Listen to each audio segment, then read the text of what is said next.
Just FYI, Zoom's Cool. doing its thing.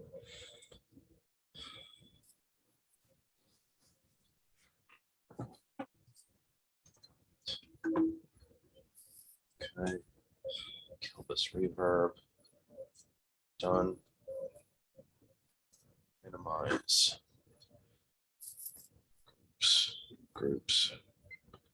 Now the sharing process, which is always labeled set best. Okay, copy.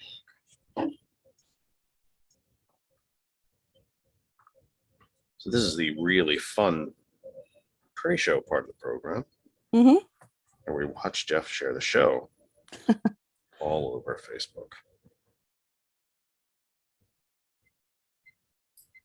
You know, Colleen, I say this a lot. Facebook has some of the best computer programmers on the planet. You think one of them would come up with one button to share something to a list of places, to allow you to create a list. Yeah. Or even just check boxes. Like you're like check. No. And they just don't do that. Yeah. That mic is live, by the way. You know that? Yes. I have to disconnect it if you don't want to be. All right, unplug it.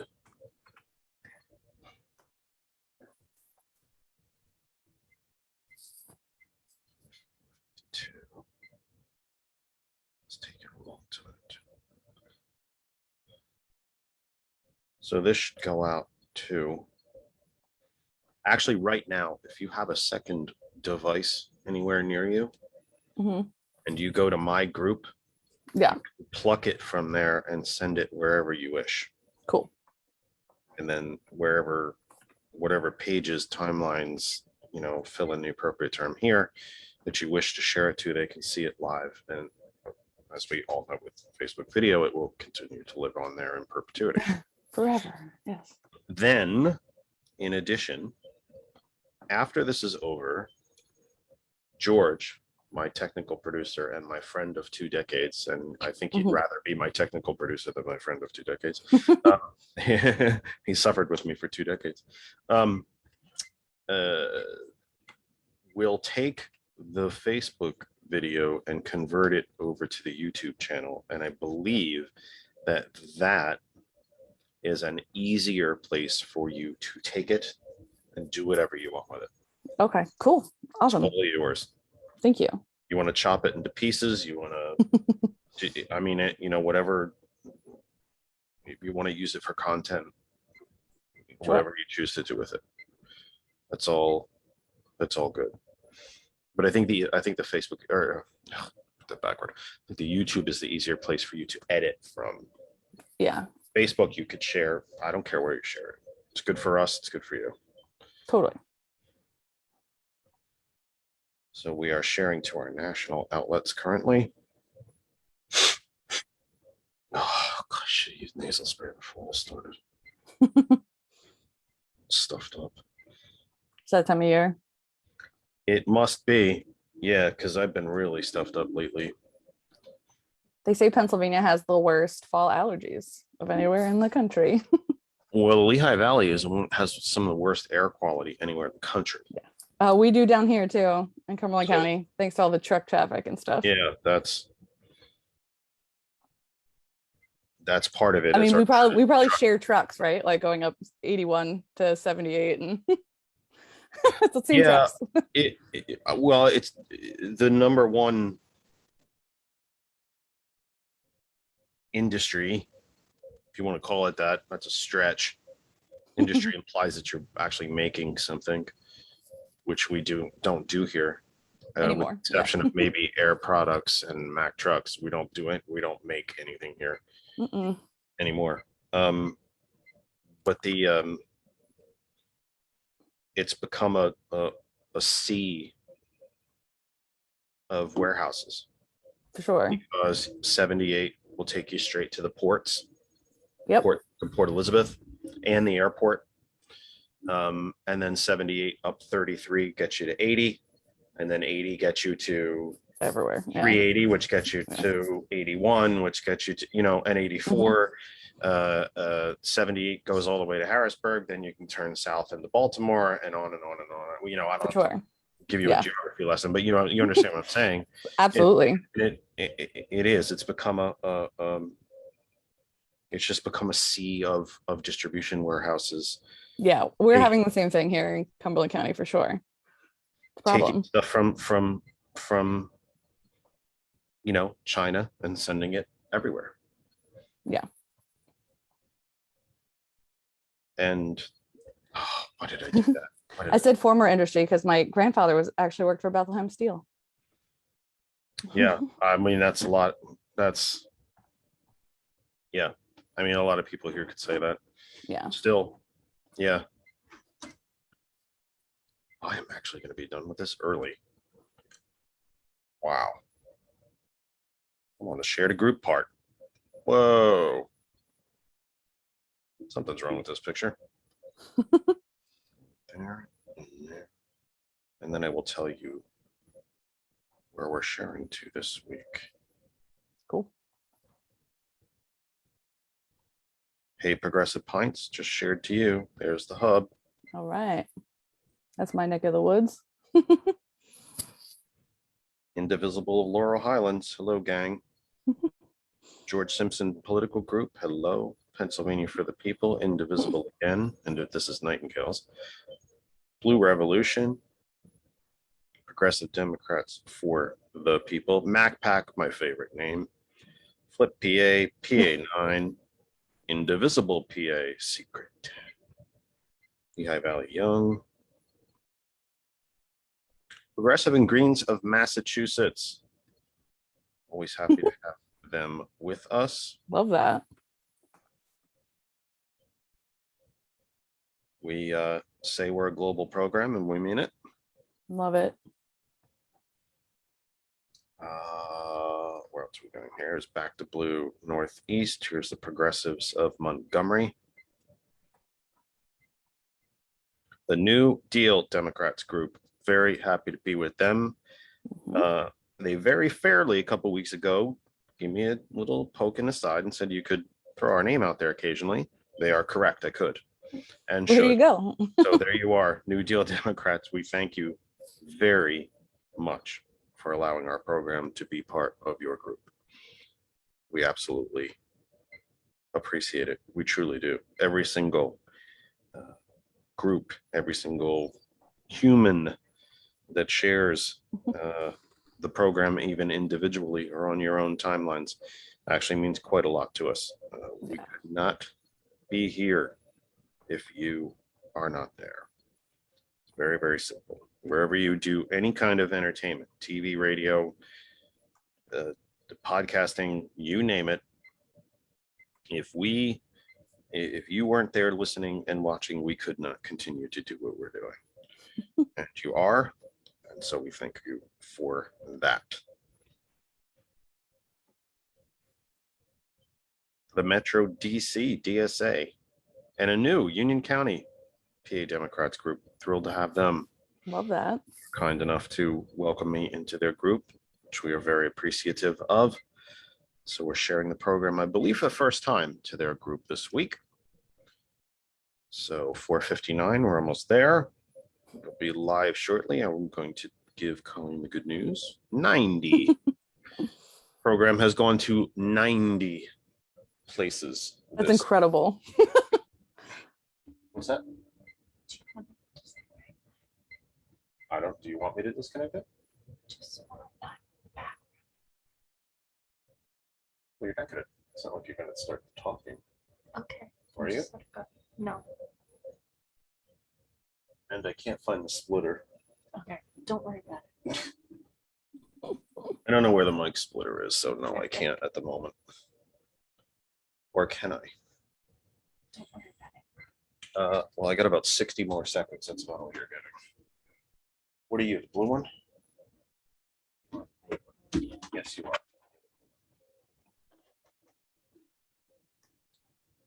Not a biggie, Colleen. The studio looks like if somebody ate spaghetti and puked it all over the place. That's pretty much how the wires are around here. Yeah, I mean, There's a I share my picture for you. office. I share with my office with my husband who does telehealth. So yeah, same. If I could disconnect it, I would do that. Come on, why is it apart? Oh, there you go. Now try. Now try. Nothing. I am getting some extra buzz though. I wonder what that's about. Something changed. I think that was actually acting as a bit of a counterbalance to this mic. All right, 5:01. We are going live Right. in 3, 2. I lost my other box. Let me try that one more time because God knows, if you click on something, it disappears. 3, 2, 1.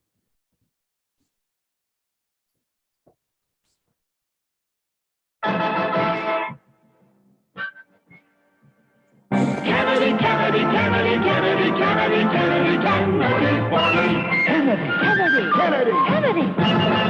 Do you want a man for president who's seasoned through and through, but not so doggone seasoned that he won't try something new? A man who's old enough to know and young enough to do. Well, it's up to you, it's up to you. It's strictly up to you. But it's Kennedy, Kennedy, Kennedy, Kennedy, Kennedy, Kennedy, Kennedy, Kennedy, Kennedy, Kennedy, Kennedy. Do you want a man with spirit who is not afraid to fight? A man whose record shows that he will fight for what is right. A loyal man who'll bring the job a fresh new point of view. Well, it's up to you, it's up to you. It's strictly up to you. 'Cause it's Kennedy, Kennedy, Kennedy, Kennedy, Kennedy, Kennedy, Kennedy, Kennedy, Kennedy, Kennedy, Kennedy. And do you deny to any man the right he's guaranteed to be elected president, no matter what his creed? It's promised in the Bill of Rights to which we must be true. So it's up to you, it's up to you. It's strictly up to you. And it's Kennedy, Kennedy, Kennedy, Kennedy, Kennedy, Kennedy, Kennedy, for me. Kennedy, Kennedy, Kennedy, Kennedy. Do you like a man who answers straight, a man who's always fair? We'll measure him against the others, and when you compare, you'll cast your vote for Kennedy and a change that's overdue. So it's up to you, it's up to you, it's strictly up to you. Yes, it's Kennedy, Kennedy, Kennedy, Kennedy, Kennedy, Kennedy, Kennedy, Kennedy, Kennedy, Kennedy.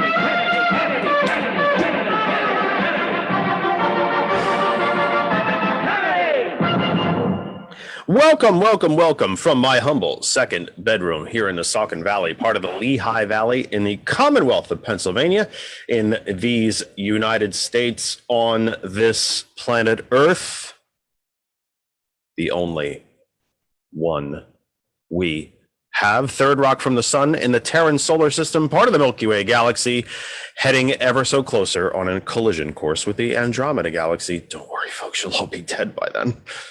About another 4 billion years from now. This is the Kennedy Effect live for September 19, 2021. Hard to believe, folks. I know I do it every week, and it really does sound a bit like a broken record. I am continually, constantly, properly stunned at how quickly this year is going by, and it's no different today. I mean, when I say out loud, it's already September 19th. I mean, what has happened to this year? Although today, not exactly an autumn day, was it, kids? It is a gorgeous, truly epically gorgeous day here in the Lehigh Valley. Not a single cloud in the sky for most of the day. I can't tell you what it's looking like at the moment. And if we opened those curtains, a flood of light would come in, and I would virtually, given the non-color of this skin, I would pretty much disappear. I would become translucent. You would be able to see through me, and you would wonder where this disembodied voice was coming from. So we're not doing sunlight today. We're doing studio lights as we usually do. You will notice I finally got my background set pretty much the way I wanted it, more or less. I could probably play with the height on these two. The banner's back. Why is the banner back today? Oh, Big win by United today. Big. Did I mention big win by United today? Big win by United on the road in London at the West Ham. Beat the Hammers 2-1. Big penalty save by De Gea at the 94th minute mark, 90 plus added time. After a go-ahead goal made pretty much out of nowhere. We've started talking football on the program, and we're going to continue to do so. So we went with the United shirt today. Big win by Manchester United today, and a big match for them coming up this coming Saturday at 7:30, and I believe they have some League Cup matches during the week. But that said, it is time yet again. Oh, let me do some housekeeping for you first. We will not be with you live next week. We will be traveling. We will be on the road. And to be honest, I couldn't guarantee that I would be back here in time to kick the program off on time. So better safe than sorry. We will not be with you live next week, but we will return to you on October. He said Third. I had a quick click around and check the phone. October 3rd. And by the way, a really big program on October 3rd. If any of you out there I should say, a lot of you know that I am a strategist with Our Revolution Pennsylvania. A few months ago, we had an online event to discuss to be honest, to discuss the non-issue that is critical race theory within our schools. And two of our big guests from that day, Maurice Baynard and Tamara Anderson, will be our guests on October 3rd. So if you were on that event or you've watched that event since on the recording, and it's probably the single best received and most viewed event that Our Revolution has had. So if you've seen in 21, I should say, at least, if not prior, they will be with us on October the 3rd. And I say 3rd because I'm a calendar right here in front of me and it says 3rd. So I'm going to go with 3rd. But we will return on October 3rd. Wherever you may be watching across the Facebook universe, and right before we came live to you on the radio, we double checked and we are sharing at a minimum right now, unless Colleen shared the program out to about the 200,000 places that she promised only. If there's anything short of that, we will discipline her later. We're at 90 places to share the program. Please know, folks, if you are a member of our home group Facebook page, That Other Side of Information, you can share the program. If you are watching on any of the 90 places that we shared it, you can share the program. We cannot do a program if no one is watching and listening. You have been, and our audience continues to grow weekly. Weekly. Every time we're here, it seems like there are more and more folks watching in various different groups, various different pages, and listening to the audio on our audio outlets. We simply could not be here if you are not there. So we thank each and every single one of you. You might think that one human being listening doesn't make that much of a difference to the program. It does to us. We are now at about 50,000 listeners worldwide. And that's literally worldwide. That's Australia, New Zealand, dotted a bit across the Western European continent, South and Central America, and in Canada, and in all 50 states, to my knowledge, if I'm not mistaken. I could have that off. That's when you start talking about it in those terms, it suddenly becomes a very big planet. When you talk about it the way I talk about it in the opening, that we are just the third rock from the sun in a very typical solar system in an average size spiral galaxy, one galaxy of billions, then it feels a little small. When I talk about all the places around the planet that you're listening, it gets very large again.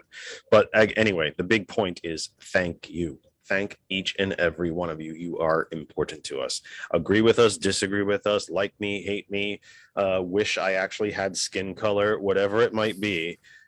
We thank you for being here. We thank you. And if you're sick of already hearing about football, well, you're tough. Too bad for that, because that's going to keep happening. But we just thank you that you are here wherever you might be watching across Facebook. And again, we shared to 90 different places this week, at least a minimum. I'm sure that will go up. Or at least when we started the program, it was 90. Wherever you might be, thank you. Stay there, enjoy, watch, listen in the background. Your group of choice. That's awesome. Stay there and enjoy. The one thing I kind of don't like. We love everywhere that you are, and we're proud to be parts of these groups.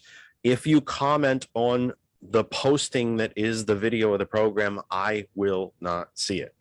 If you want to interact with us, and I want you to interact with us, please come to our home group Facebook page, That Other Side of Information. If you're watching at any of the other 90 groups where we shared, stay there, enjoy it. That's great. If you want to comment, though, and interact with us, we need you to come to the home page, That Other Side of Information. To our sisters and brothers and friends and family at hot101.net, thank you for welcoming us onto your desktops, your laptops, your tablets, your phones, your Bluetoothing in the car, and now your smart speakers. You can tell Alexa to play hot101.net. If you do not know how to listen to hot101.net, well, then you have not been paying attention to me telling you this every single week. It's very, very simple. Our website is our name. It's hot101.net. You can, if you have an Apple device, go to the Apple App Store. If you have an Android device, go to the Google Play Store. You will find the apps there for hot101.net. And if you have the TuneIn radio app, you can go up to the search bar and search for hot101.net. To our friends at TCP, the Cultured Professional, thank you for being part of our program on yet another Sunday. We appreciate you being with us, and we appreciate being with you as much. We will open the phone line later in the program, but I have prattled on long enough. Let me get to my guest, our guest, because it's not my program, it's our program, it's your program. Let's get to our guest. She is a Democratic candidate for the Pennsylvania State House of Representatives from the 87th district currently. That could certainly change, because just like every state in the union, state legislative districts will be redrawn. So at least for today, and for the purposes of this interview, she is from the 87th district.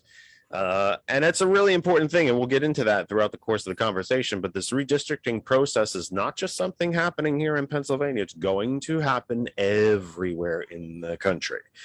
Some places will be more interesting than others, because Pennsylvania has lost a member of the House of Representatives. I believe New Jersey is set to lose a member of the House of Representatives. Mm-hmm.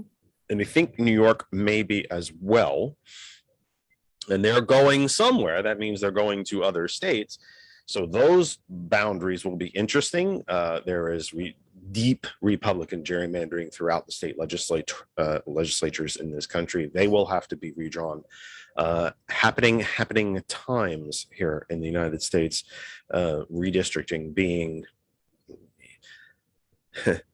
history tells us that Napoleon and Hitler both failed because they opened a war on two fronts, and they couldn't fight a war on two fronts. Well, we are fighting political wars. Thank goodness they're not shooting wars yet. But we are fighting political wars in this country on many, many, many fronts.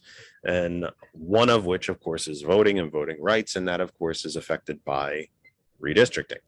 So we'll get into that as we go. But our guest is Colleen Nguyen for the 87th district for the Pennsylvania State House of Representatives. It's good to have a last name that sounds like Nguyen.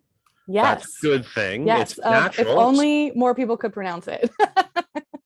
I was close. We're going to work on that, but yeah, you did great. That was perfect. That was absolutely perfect. Most people don't get it on the first. All right. That's what I thought was. Yeah. All right. Well, okay. I should probably well done. I should probably quit while I'm ahead. Great talking to you, Colleen. Thanks for being here. Have a good night, guys. Don't forget to tip your servers. We'll be here all week. Well, welcome to the program. Thank you for being here. I'm so happy to finally be here. Yeah, it's true. We've actually been planning this for quite a while. Yeah. A couple months now. We finally found a date that works for both of us. Yeah, it seems like it. Let me start off with you the way I would start off with everybody. Sure. And that is, who is Colleen Gray Nguyen, and how did you get here? Sure. My name's Colleen. I grew up here in Cumberland County. I went to Cedar Cliff High School. I currently live in Enola, which is more specifically East Pennsboro Township. If anybody doesn't know, that's like 10 minutes from downtown Harrisburg, but on the other side of the river. I live here with my husband and my 3 kids. I graduated from college in 2008, which is probably the worst possible time to graduate from college to try to find a job. And since then, I've worked all kinds of weird, odd jobs. I've been a dog washer, a beer tender. I served beer for a long time. All kinds of things. I've worked minimum wage jobs to get by and provide for my family. So I've always been an organizer. I helped start, my friends and I organized a camp for kids with diabetes. That is actually now the lowest tuition diabetes camp in the country. And we fight really hard to make sure that's the case every year. I also am one of the co-organizers of Harrisburg Beer Week, which is designed to support local breweries and local businesses who support craft beer in the Harrisburg area. And that includes like Carlisle to Elizabethtown and everywhere in between, all the way down to Dillsburg. So most of Cumberland County as well. And through that, we've raised $195,000 for Harrisburg River Rescue. We are like the only nonprofit beer week in the state. So that is something I'm super proud of. I've been the area leader for East Pennsboro for the Cumberland County Democratic Party, where we have elected some Democrats. Most people think of Cumberland County as like the red tea, but we do have some Democrats here in East Penn, and I'm really proud to have worked on that. I worked for PA Stands Up for a while.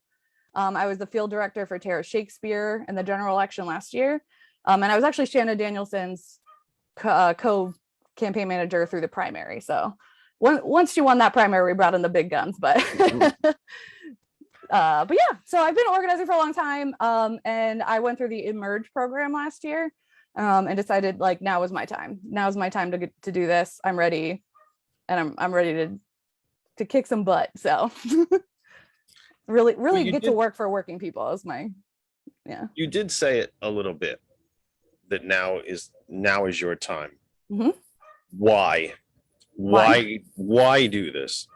The number one reason why I want to do this is I also have type 1 diabetes, and members of my community are dying because they can't access insulin regularly because it's so expensive. I started using Humalog insulin in the 90s when it came out, and at that time it cost $20 a vial, and now it costs almost $300 a vial. So people are rationing insulin. They are making grave life choices because they need to be able to afford their insulin. They're staying in abusive relationships. They are staying in abusive jobs, and they're doing all kinds of terrible things just to be able to survive. And I find that completely unacceptable. And our legislature is not doing anything to fix it. Other state legislatures in other parts of the country are, but right here they're not. And we need to fix that. So I want to get in there and fix it. I'm going to force the issue. The very first thing I would introduce when I get there is an affordable emergency insulin bill.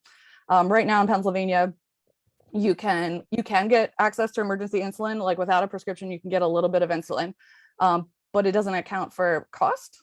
So if you don't have $300 in your pocket, you're screwed. So, and that's unacceptable to me. And other states have enacted laws like this, and it saves lives, and it doesn't cost a whole lot. There's no reason for us to not have it. So that's my first order of business. That's number one, why I'm doing it. And then number two, I have three little kids. I have a stepdaughter and twins. And when my twins were born, we were planning to have a kid. We were planning to have a kid. So we budgeted and figured out that we could have a kid. Let's do it right now. We're ready to go. And then we found out we were having 2 kids, and that kind of changed everything. We could not afford to put 2 kids into daycare full time. So I ended up having to stay home with them. And I know a lot of people, like, that's what they want to do. And that's awesome. Like, I didn't have a choice. I had to stay home with my kids because I couldn't afford to work. So those are the two big things, two big reasons why I'm doing it now. And especially like coming out of COVID, like now is the time for universal pre-K. Now is the time to fix our healthcare system because the cracks are wide open and everyone can see them. And now is the time to fix them. Why do you suppose one of the topics that we seem to spend a lot of time about on this program week after week after week is the differences in the perceptions of reality between members of the Democratic Party and self-identified Republicans, conservatives, etc. On such a basic issue as insulin affordability, because I don't think I'm exactly making a stretch to say that there are Republican diabetics as well. Absolutely. Why and you could probably spend the remainder of the program answering the question, but one of the most interesting things about Democratic candidates and office holders is that they actually have to be quite dialed in to the opposite side.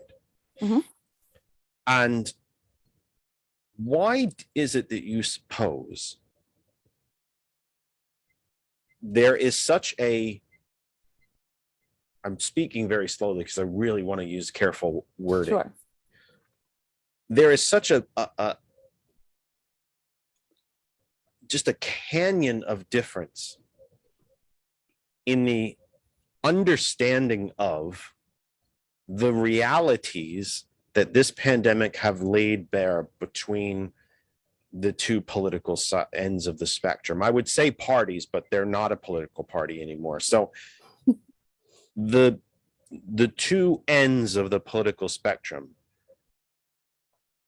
I happen to believe that members of the Democratic Party, and especially New Deal / progressive Democrats, have seen all of the cracks in the sidewalk that this pandemic has laid bare, even ones that our party's responsible for.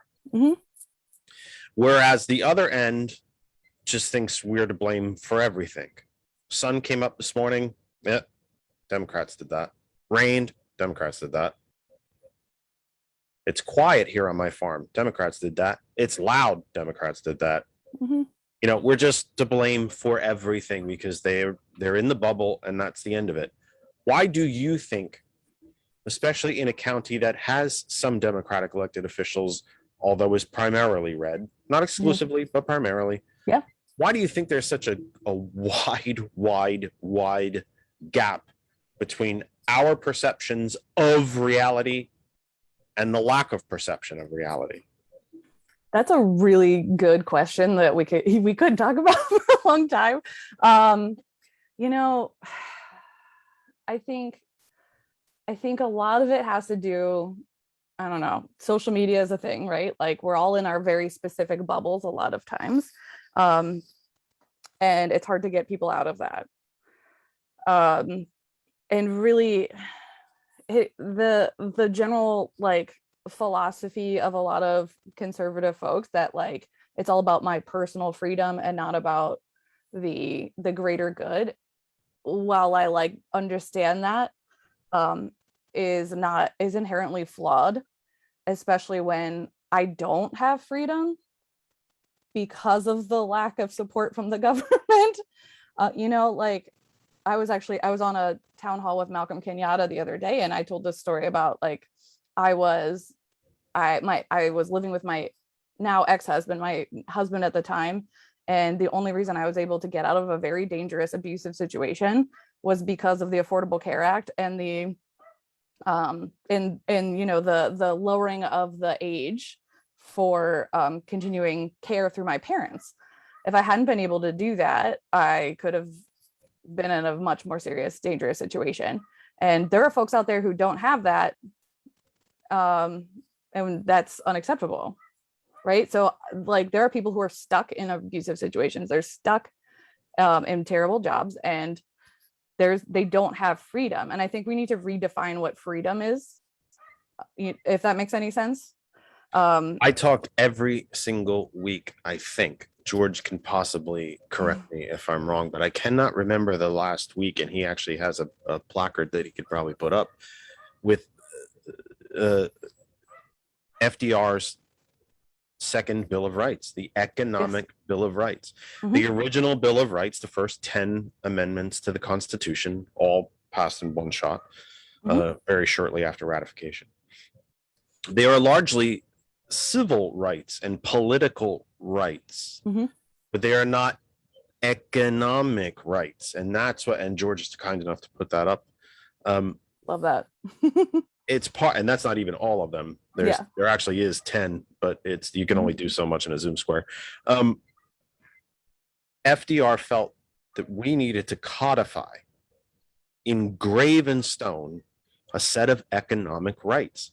You have a right to a job and a decent wage and medical care, which is what we're speaking about. And even not appearing in the Zoom square on the list, even something as basic, dare I say basic, as a vacation. FDR believed you had a right to recreation, recreate. You had a right to recreation. A right as a right. This is why I tend to think that we're in different realities. Absolutely. Because the overwhelming majority of self-identified and perpetually Republican voting people are poor and working poor. Folks, I got bad news for you, folks. You are not temporarily inconvenienced billionaires, and you're not bloody going to be. So therefore, our issues are your issues.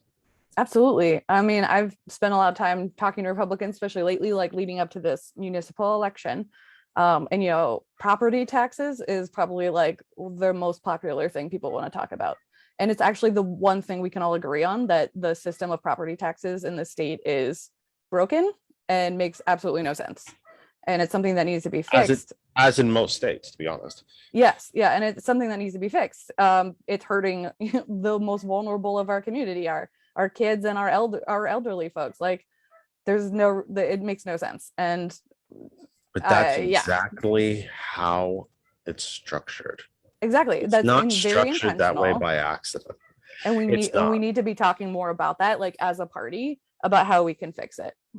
It's not structured that way by accident. We also mention damn near every week here of all the OECD nations on the planet, the quote unquote first world nations, the United States is dead last in social and economic mobility. If you are born poor, you are going to die poor. You are born middle class, you have a much better chance of dying poor than the reverse.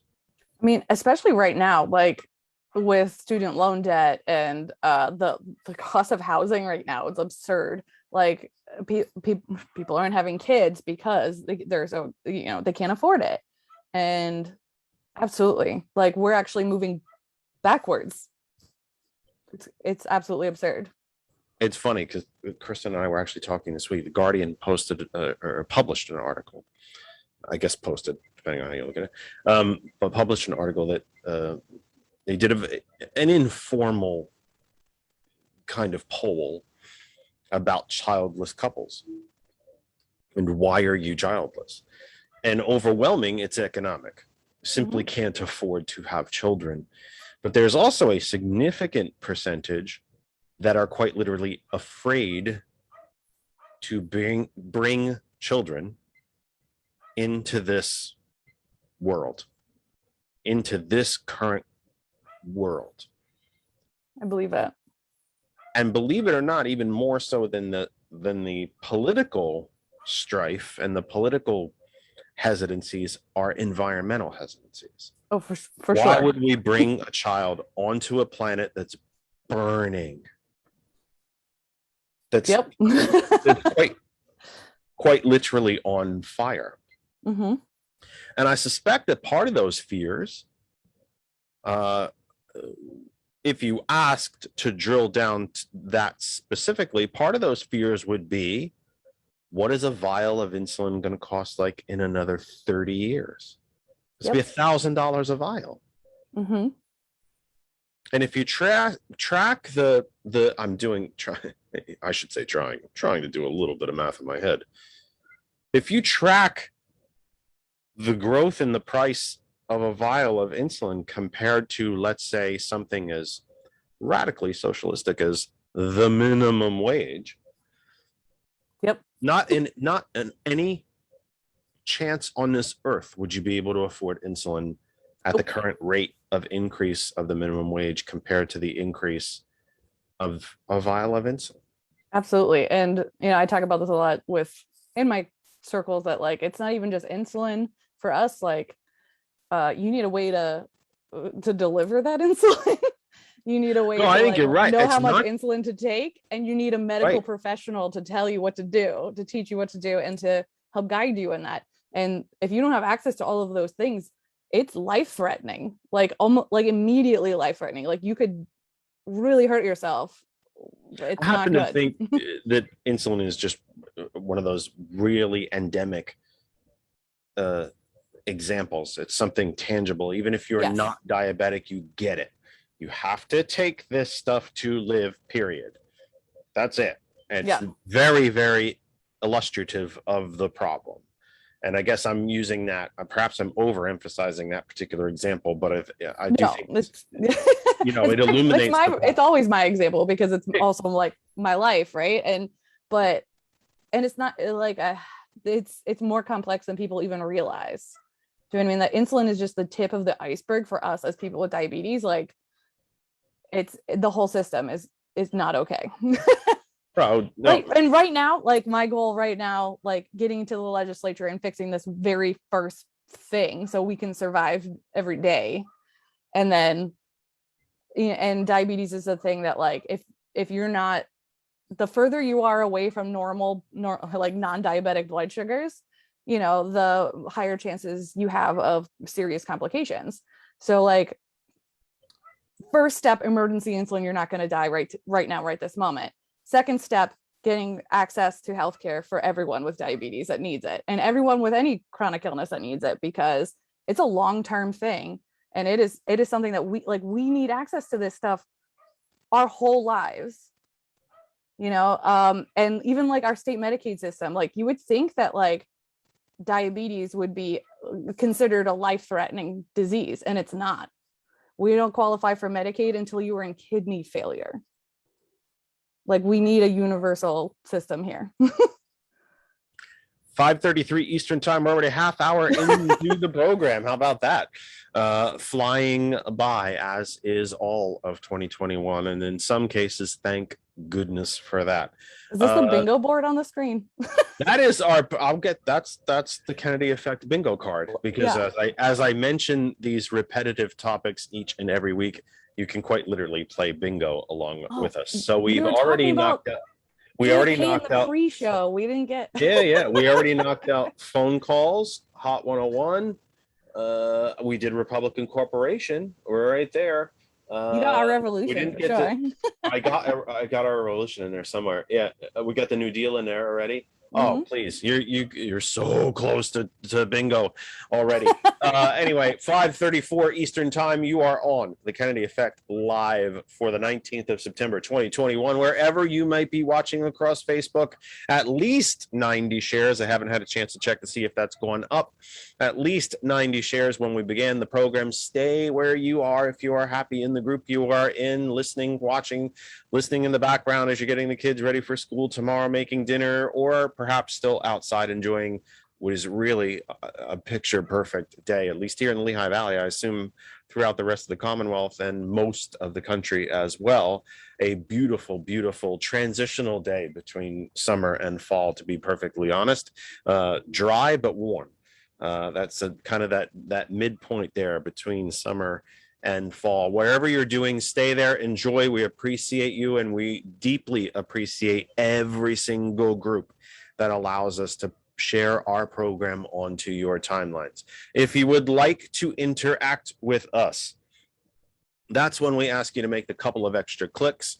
Come on over to our home group Facebook page called That Other Side of Information. That's where we'll see you. I've said hello to just about everybody who's popped up on the screen. I don't think I missed anybody today. Well, at the very minimum, you will get me to say hello to you midstream, live right in the middle of the program. I will say hello to you. So you can do that. You can also enter questions there. You can put comments in there, contribute to the conversation. You can do that on our home group Facebook page, That Other Side of Information. It's right there on your screen as well. To our sisters and brothers at hot101.net, thanks for allowing us to be part of yet another Sunday with you all around the globe. We thank you very, very much. Whether you are listening on your desktops, laptops, tablets, phones, Bluetooth streaming in the car, or now you can tell Alexa to play hot101.net. Our main website is the name. It's hot101.net. The Apple App Store, the Google Play Store for Android, and the TuneIn radio app, and also TCP, the Cultured Professional, and their internet radio, WTCP. Why is such an issue as large in scope as something like healthcare a state issue? It would seem to me that this is an issue that needs to be solved at the national level, but you have made this, dare I say, a flagship priority for you. How can you affect it from the state level? Sure. There is actually a lot of ways. I would definitely agree that it is a federal issue, and we need a Medicare for all system coming from the federal government. However, there are things that we can do here at the state to save people's lives until we get that. And the emergency insulin bill that I spoke of, is one of them.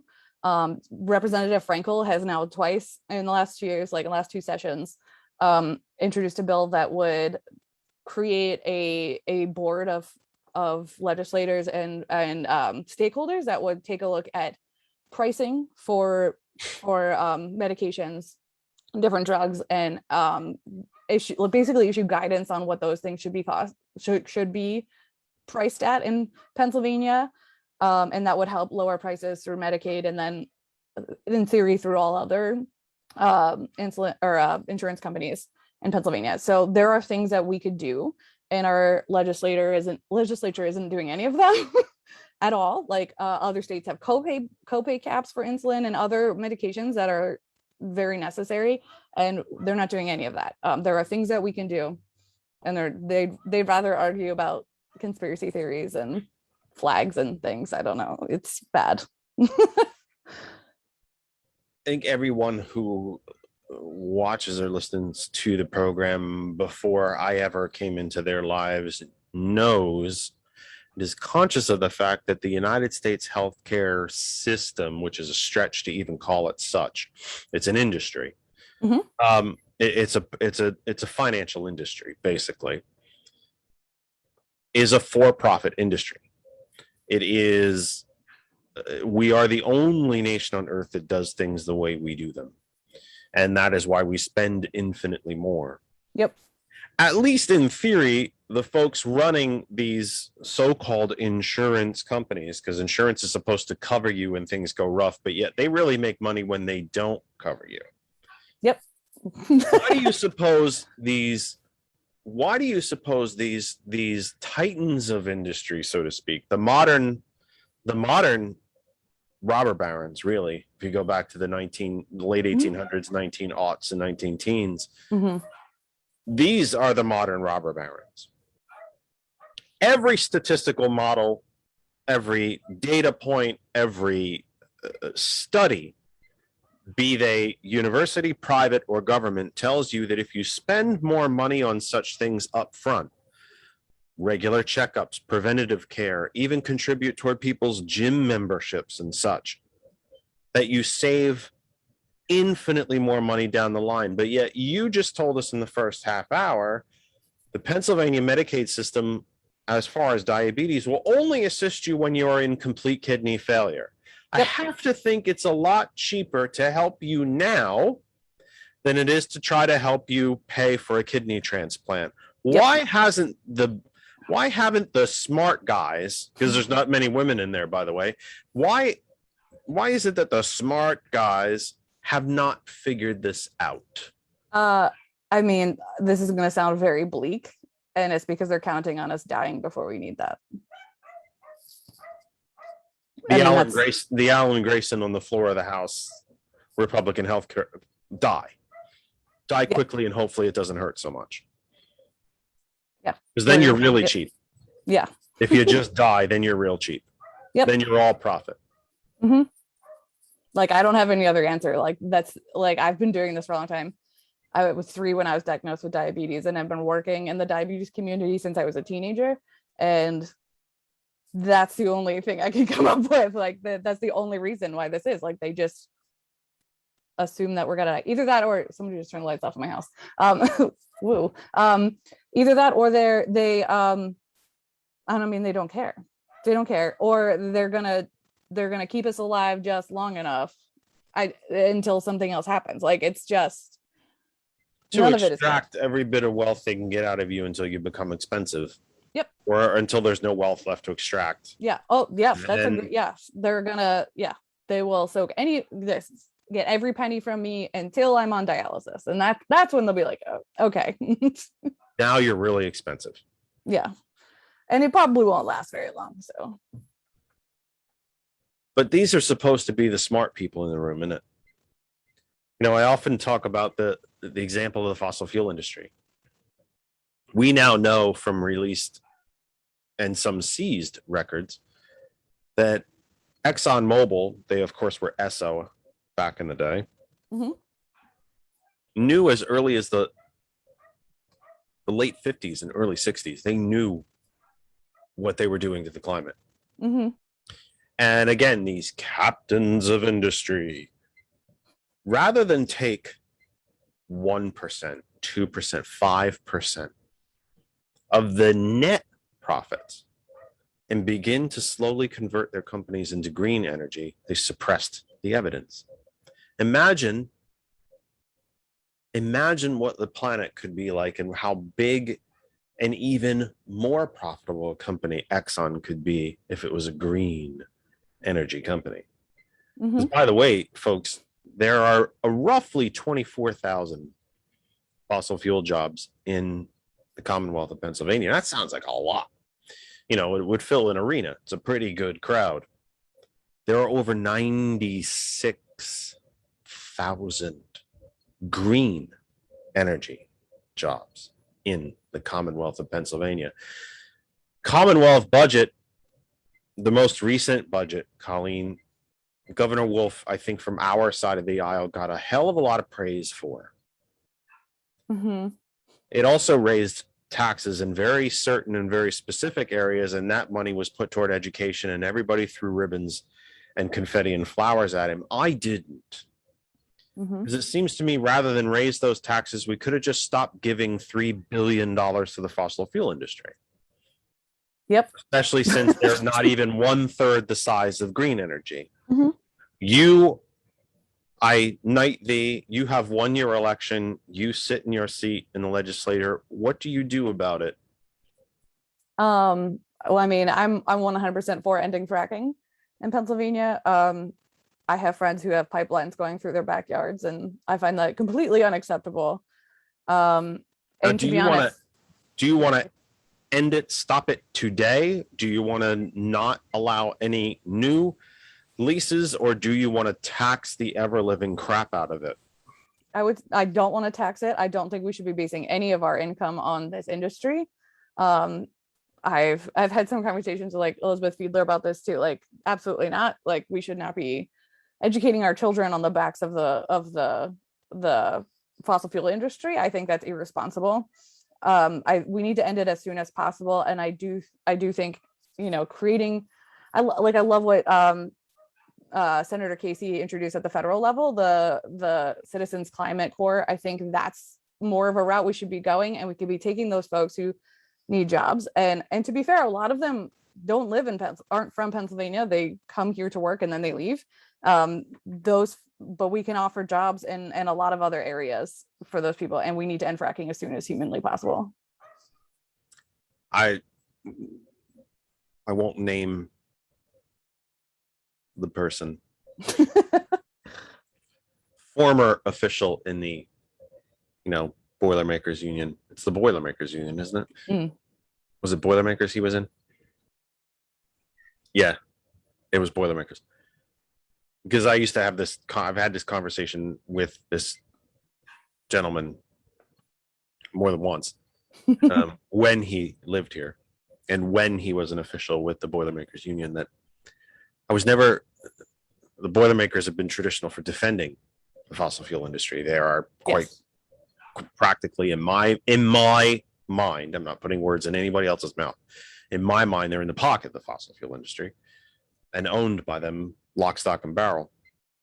That said, I remember asking this gentleman why he had so little faith in his own union membership, that if they could weld a pipeline, why they couldn't weld the stanchion for a wind turbine, why they couldn't weld the frame for solar panels on the roof of a house or a business, or the roof or the structure to put solar panels over a car park at an office park to generate electricity that way.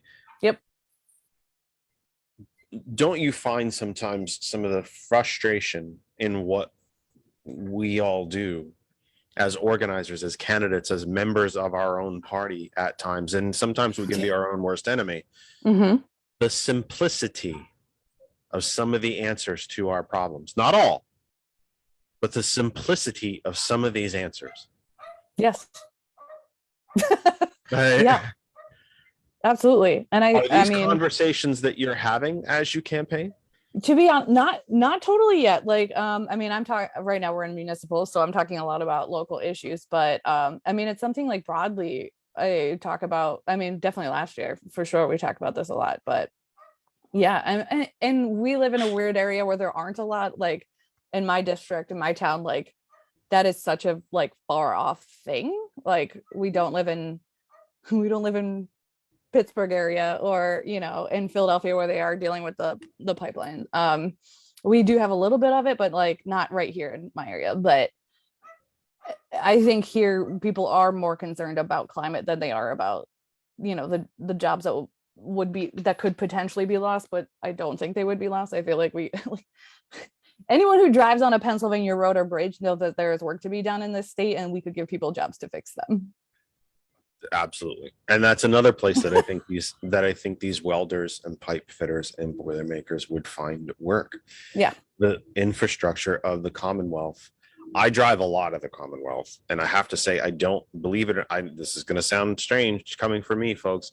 I actually don't think it's as bad as a lot of people make it out to be. I drive on some gorgeous stretches of motorway around the Commonwealth, but I also drive on some equally awful ones where I'm a big Jeep guy. I love Jeeps. I love four-wheel drives. I love SUVs, and I love Jeeps.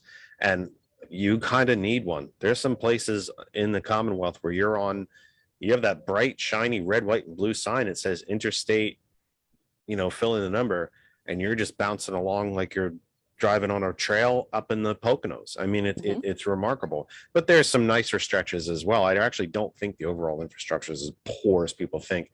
But my point is, and your point is, if you could weld a pipeline, why can't you weld the metal superstructure of an overpass? Yep. Or a bridge, or a junction, or fill in a blank. Yeah. And I think building that industry and those jobs is critical. Like that's far more important at this point, like, because climate change is real and it's happening right now. Like that's not out in the distance. It's happening right now. Why are we missing that message? If I'm standing, when I used to stand in front of the political director of this particular union, you can probably all figure out who I'm talking about by now.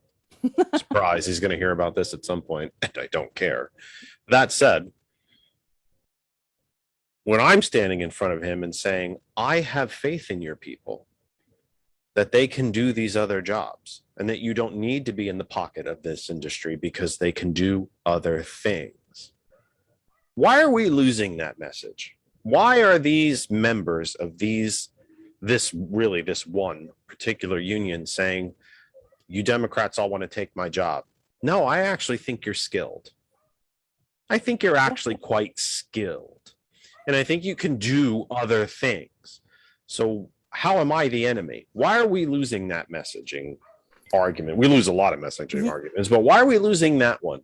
Yeah, I think we get painted with this like extremist leftist brush, right? Just like this Green New Deal means like AOC leftist, which, and to be fair, like I love her. It's whatever. Like, please put me in a picture next to her. It's fine. But like, yeah, they're all they're all in the same pocket. They're all in the same pocket, right? Like they're all financially benefiting from that message. Yep. And that needs to change. That's like at the core of everything that needs to change is honestly our campaign finance laws. But is that a messaging? Is that an angle of messaging that seems, again, quite possibly seems oversimplistic, but that we're just missing as Democrats? That I'm standing in front of you, Joe and Jane pipe fitter, Joe and Jane boilermaker, Joe and Jane welder, and I got to be honest, I don't know how to weld. I mean, obviously, and I don't know the differences between welding different types of material. That's what they're skilled in.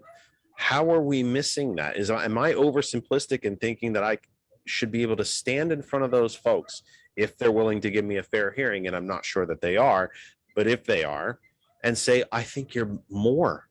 I actually think you're more than what you're doing. I'm not trying to take your job. I'm trying to take your skills and move it into the technology that's going to do radical things like allow us to continue to breathe.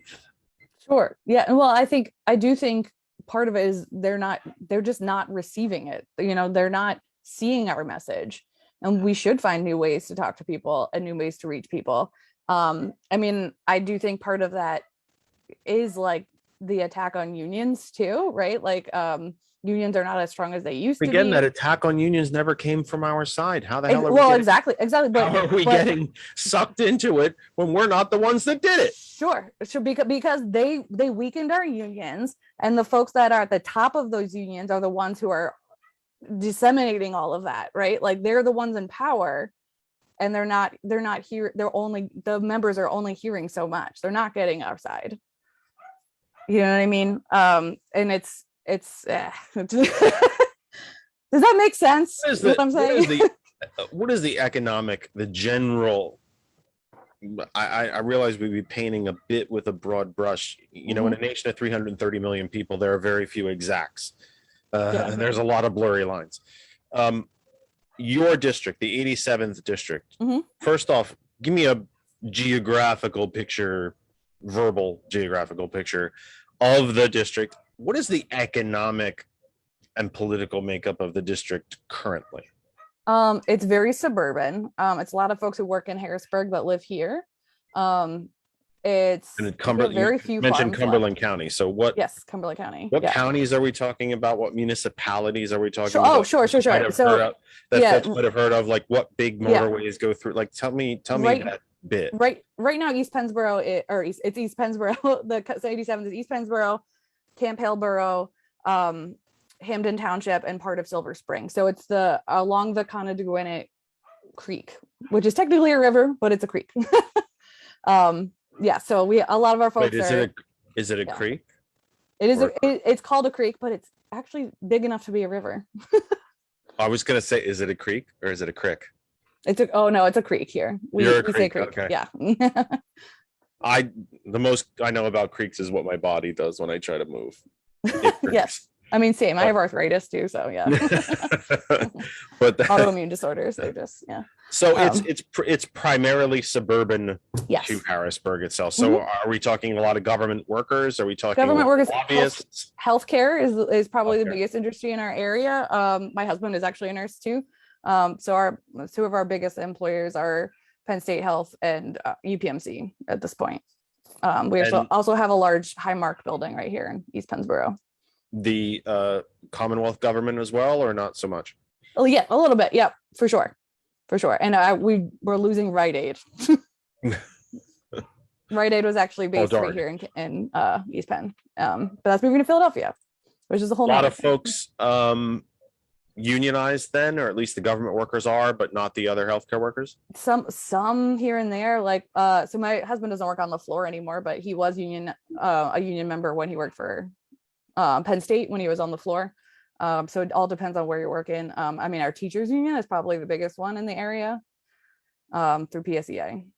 My mom's a teacher too, so. And would you say those are generally speaking pretty good jobs? I don't think, I still don't think $15 an hour is a very good job, given the way wages are being suppressed for the last 40 years. We have somehow, even a good number of Democrats, unfortunately, have been convinced that 15 is pretty darn good, when it really should be probably almost $30 an hour. Yep.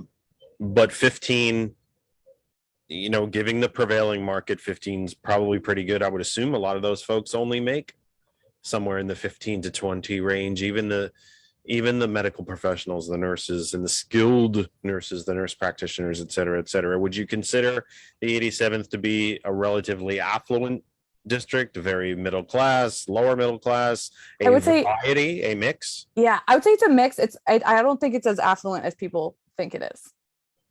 Right? Like raising I used to have a really good stat, and I'll have to dig it out, but raising the minimum wage to $15 an hour would be definitely a game changer for a lot of people, because it's not that we have folks working minimum wage right now, but we definitely have a lot of people working under $15 an hour.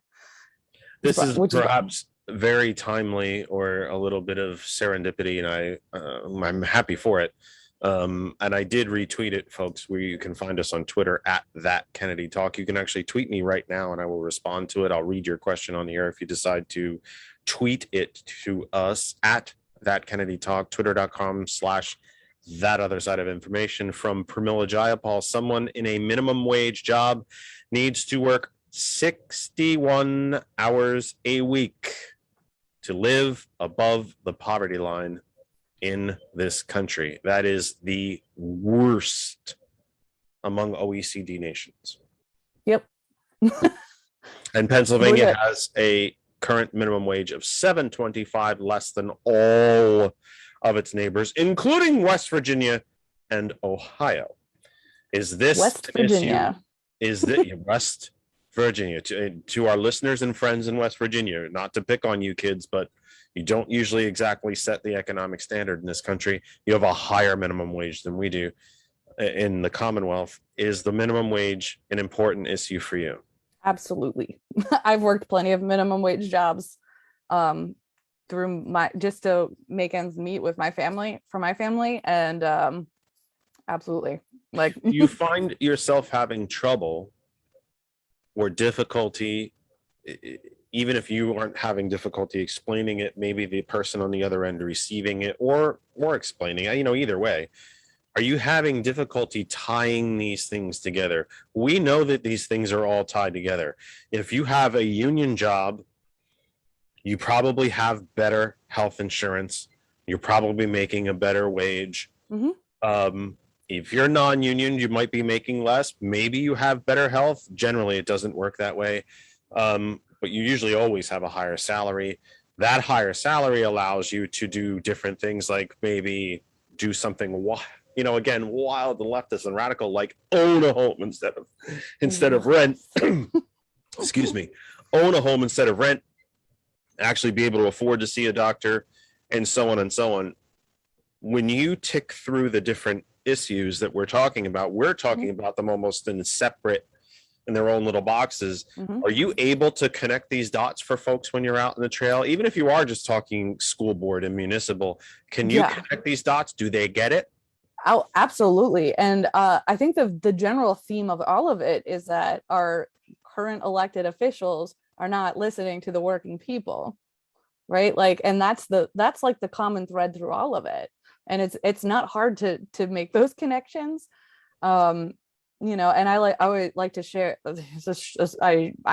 my first like big full-time job when I finally like I got home after that experience with my ex-husband, and I had health insurance through my parents, and I was working a very low paying job, but I was able to secure a full-time job that gave me health insurance before I turned 26, which was like a big deal. Like that was incredibly scary.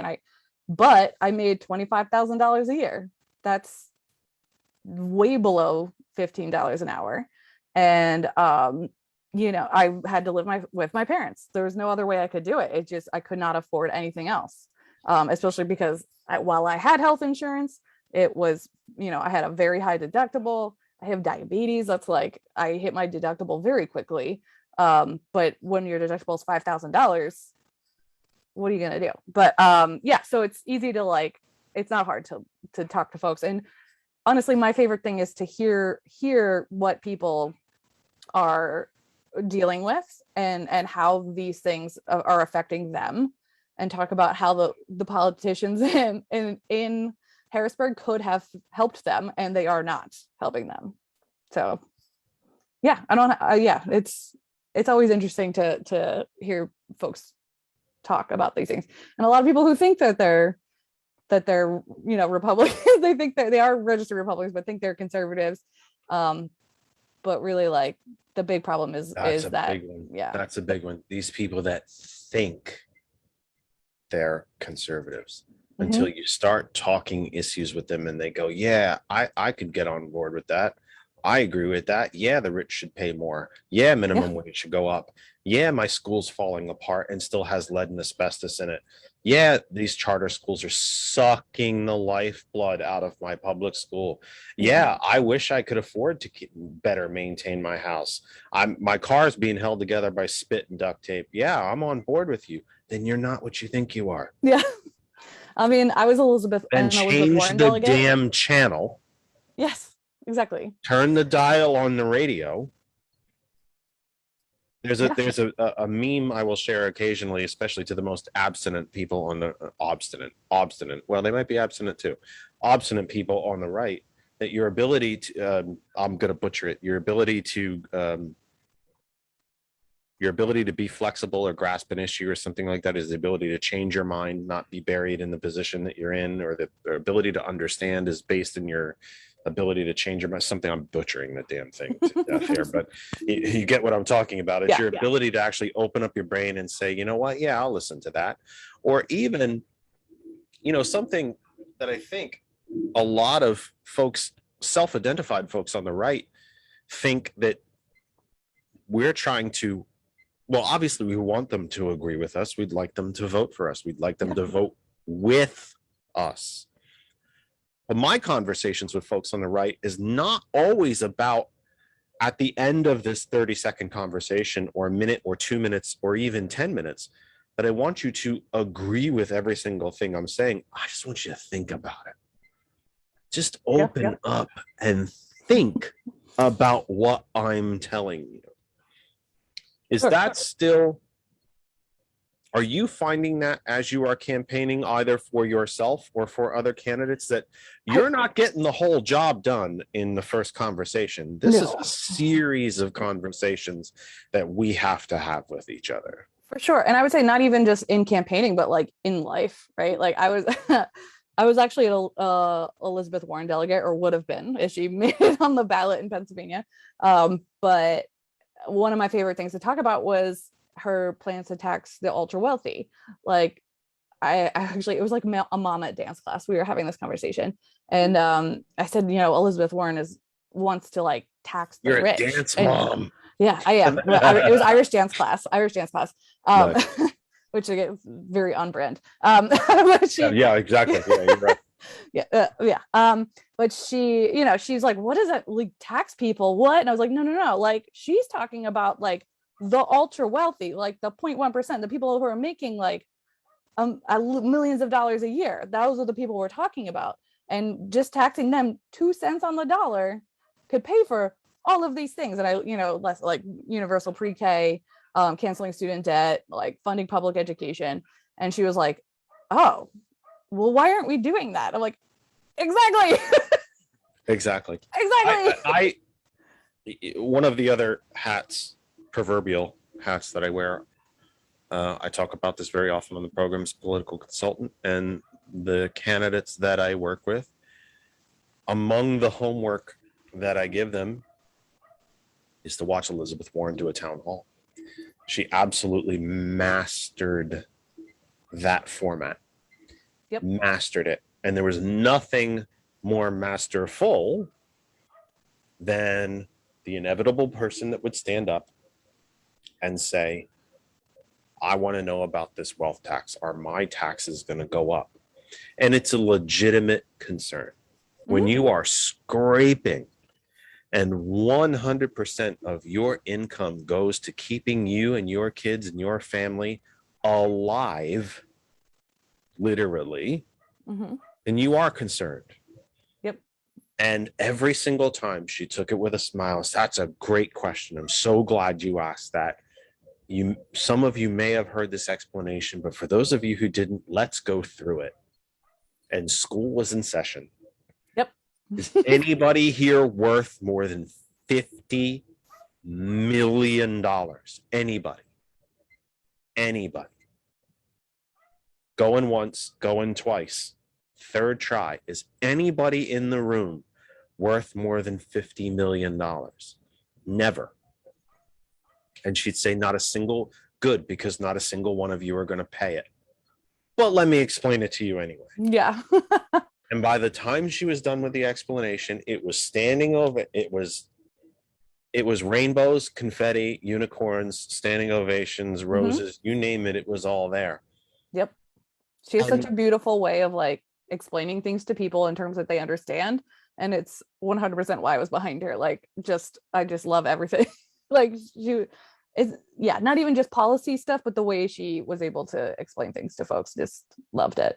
So why is that an issue or a policy proposal, I think would be a better way to put it, that we're not making the connection with our sisters and brothers on the right? How are we missing that connection? I think we're just flat out not talking to them. Like, as an organizer, I have a lot of people who are scared to talk to Republicans, and I'm like, but we need to talk to Republicans. Like, we don't need to persuade Democrats anymore. We need to persuade Republicans, and we need to talk to them and have real conversations with them. And I think that's a major problem, like in a lot of areas. We're not going to make big wins, and we're not going to convince people if we aren't sharing our stories together, especially like in this age of being in your own bubble, especially on social media, the way Facebook or TikTok like really pushes you into that your own bubble. You're not connecting with people. We have to connect with more people. And I love the system of like deep canvassing, right? And like actually listening and having conversations with people. We need to do more of that and in more areas. I'm a little late for my top of the hour reset. It's 6:08 p.m. here in the Commonwealth of Pennsylvania. This is the Kennedy Effect, and we are live with you for the 19th of September, 2021. We will not be with you next week. We will be on the road, or at least I think we're going to be on the road, so I can't guarantee I'm going to be here to push play on all of this wonderful technology. So we're just going to take a week off and return with you on October 3rd. Big program for you on October 3rd. We'll talk more about that at the end of this program before we sign off. Wherever you might be on Facebook, stay there if you're comfortable. Watch, listen in the background, get the kids ready for school, whatever it is that you are doing. However, if you would like to join the conversation, we love NPR, but NPR is a little lectury. We don't want to be lectury. We want you to join the conversation. You can put questions, comments in the comments section at our home group Facebook page. I always legitimately, not fear, but it makes me wonder, and I hope I'm not missing that people throughout the 90 plus places that the show is being shared to this week are commenting away on those posts, but I don't see them depending on where the program is. If it's our friends at New Deal Democrats, the Young Lehigh Valley Young Democrats, the Turn PA Blue, the Grit Group, wherever it might be, If you're commenting there on that page, I don't see them.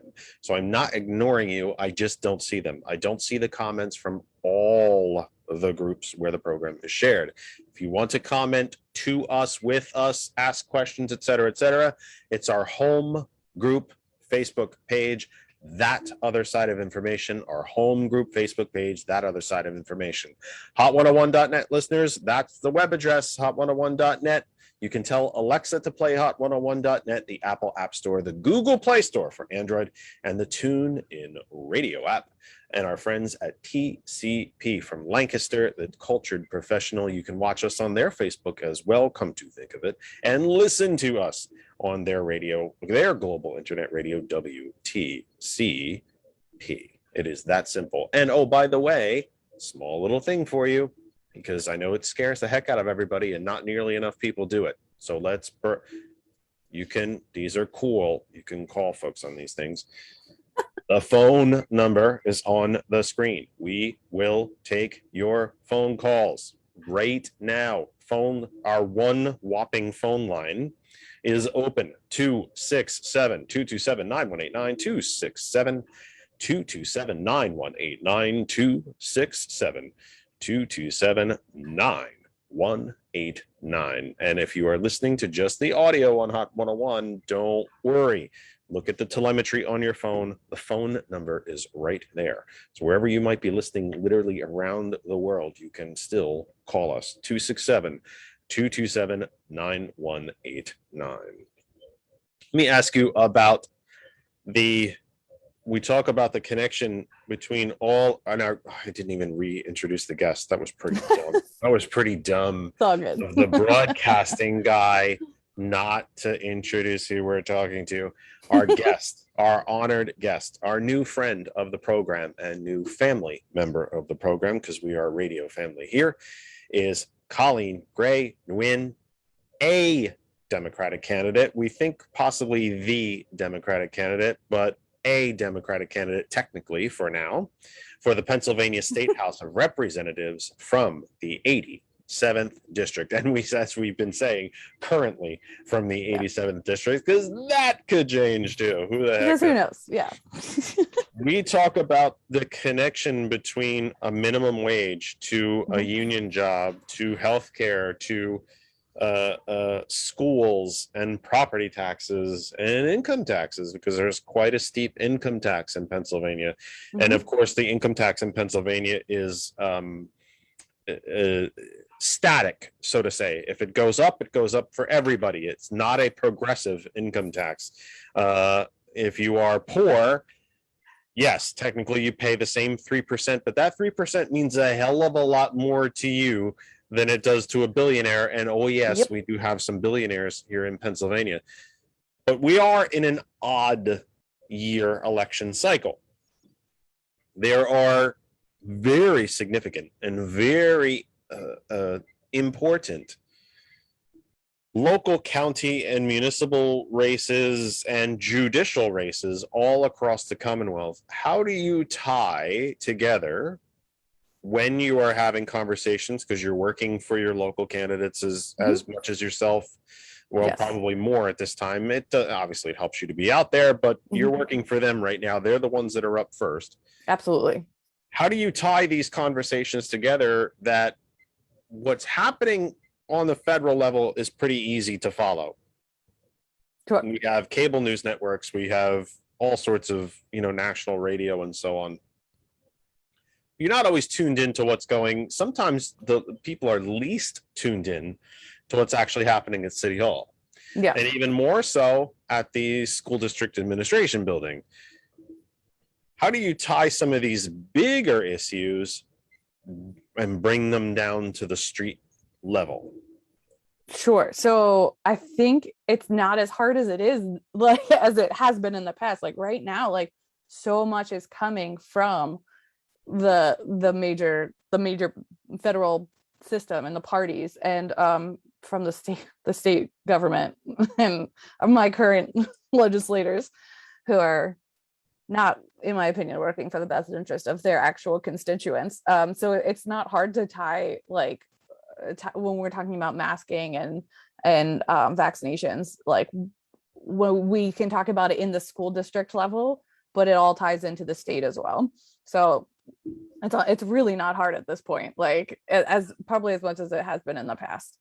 And we can talk about, we can have good conversations about curriculum and inclusion and that sort of thing.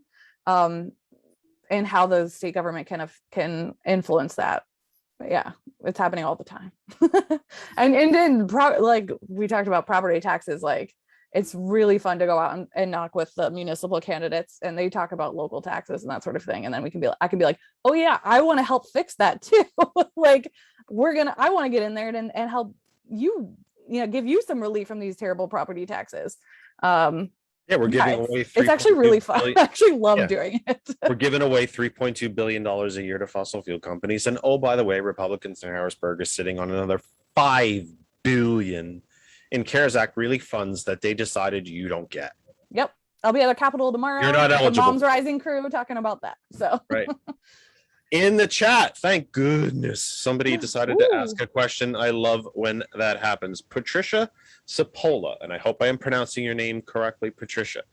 If someone is running for a second time to become a House rep in Harrisburg, is it too soon to start campaigning for 2022 until after the 2021 election? No. Nope. So I'm also the candidate recruitment and campaigns chair for the Cumberland County Democrats, and absolutely not. We have some folks who are like up and running right now. We have to beat the establishment Republicans, and they have loads of money, and they're getting loads of money from some very terrible PACs, and we need to be able to beat them. And the only way we're going to do that is if we're raising money and running right now. Like we need to be doing it right now. And you can still be out. I mean, I do it every weekend. I'm out with my local candidates, knocking doors with them. But during the week, I'm raising money for myself, for my campaign, to make sure that I can back them up when they win, and from the state government level. Where do we strike the balance? If Patricia's a candidate like yourself, where do you strike the balance, the actual mechanical campaign balance between phones and money and phones and money and phones and money and visits and money and in-person money and money and money and money and money? Sure. And stepping back and saying, hi, Mr. Smith. Hi, Mrs. Smith. Let's have a chat. I mean, you're doing so. There's a difference between knocking doors and like doing call time and fundraising. Like it's and making calls and fundraising is both of those things, right? Like you are having conversations with folks about what's important. Do you find it difficult to balance the two? How important is the balance? No, when you get someone on the phone, like you want them to invest in your campaign because it's what they need, right? Like it's not, I'm not asking money from me necessarily. I'm asking money so I can represent you. And that's how you have to like go about it, right? Like I'm working, I want to work for you. I need like come on board, invest in this because you and I are in this together.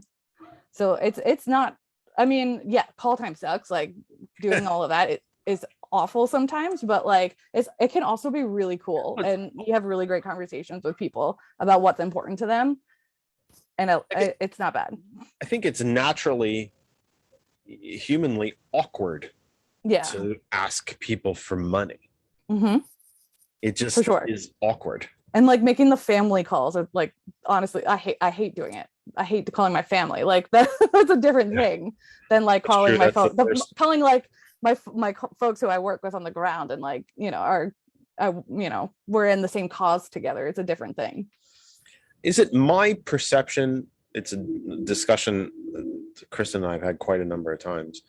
It's almost kind of a moot point as we've moved through the calendar, but it seems to me that the 2022 cycle began, I don't know, about 10 minutes after the presidential results were in. And while I know that I've been doing this since I came out of the womb, so probably before, but I know that stuff happens. I get it. You have people who are already lining up. They've got a plan in place that, 2028 is when they're going to jump in. I get that. I really do get that. And if But anyone in Cumberland County here has that plan, you should talk to me. I want to talk to you. Sorry, continue. but it seems to me that that 2022 cycle began very openly and very publicly very early. Yeah. Is that my perception, or do you feel the same way? I feel the same way. Yep. Especially for that Senate seat. Like it got very popular, very, very crowded very quickly. So and how I think hard? that's okay. That's okay. Like as long as as long as it's not pulling our focus away from what's important right now But it in is this though. moment.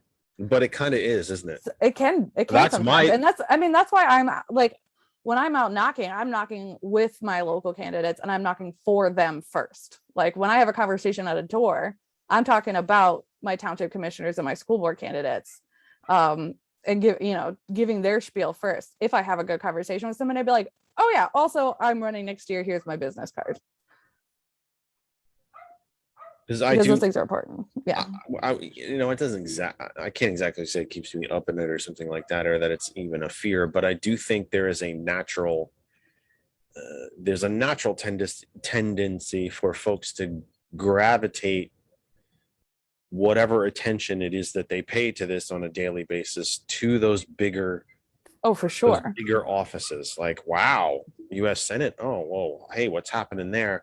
And we tend to forget sometimes what's happening on our local municipal level. I think a lot of folks don't always grasp, realize, feel on a day-to-day basis just how connected what happens to them on a day-to-day basis is in their own local municipality, and especially their school district. Yep. Well, and I think people are more aware of that right now. And I'm hoping that I'm hoping, and those are the conversations we're having at doors, like this is important right now because you just saw it, right? Like in my school district right here where my kids go, there was no mask mandate they were not enforcing masks. Masks were optional at the beginning.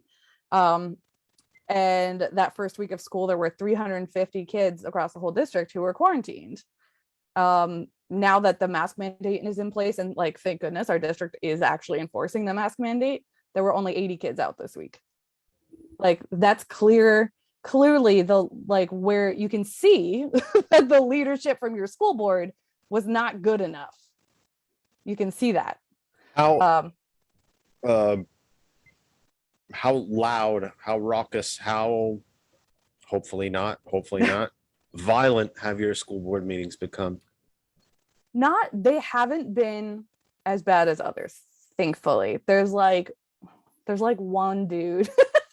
There's like one guy. And the thing is, like, those people are very loud, they're very vocal, and they take things offline too. Like they harass people on Facebook, and they go to their neighbors and they harass them, and it's scary. So like I'm actually like in a group chat of other moms because they're terrified to speak at school board meetings, and that's a major problem. And I know like Cumberland Valley, which is like the next district over, they just like shut down public comment. Like they're not going to have public comment at their meetings, which is like horrifying to me in a lot of ways. But also the reason is because folks were scared to speak at the school board meeting.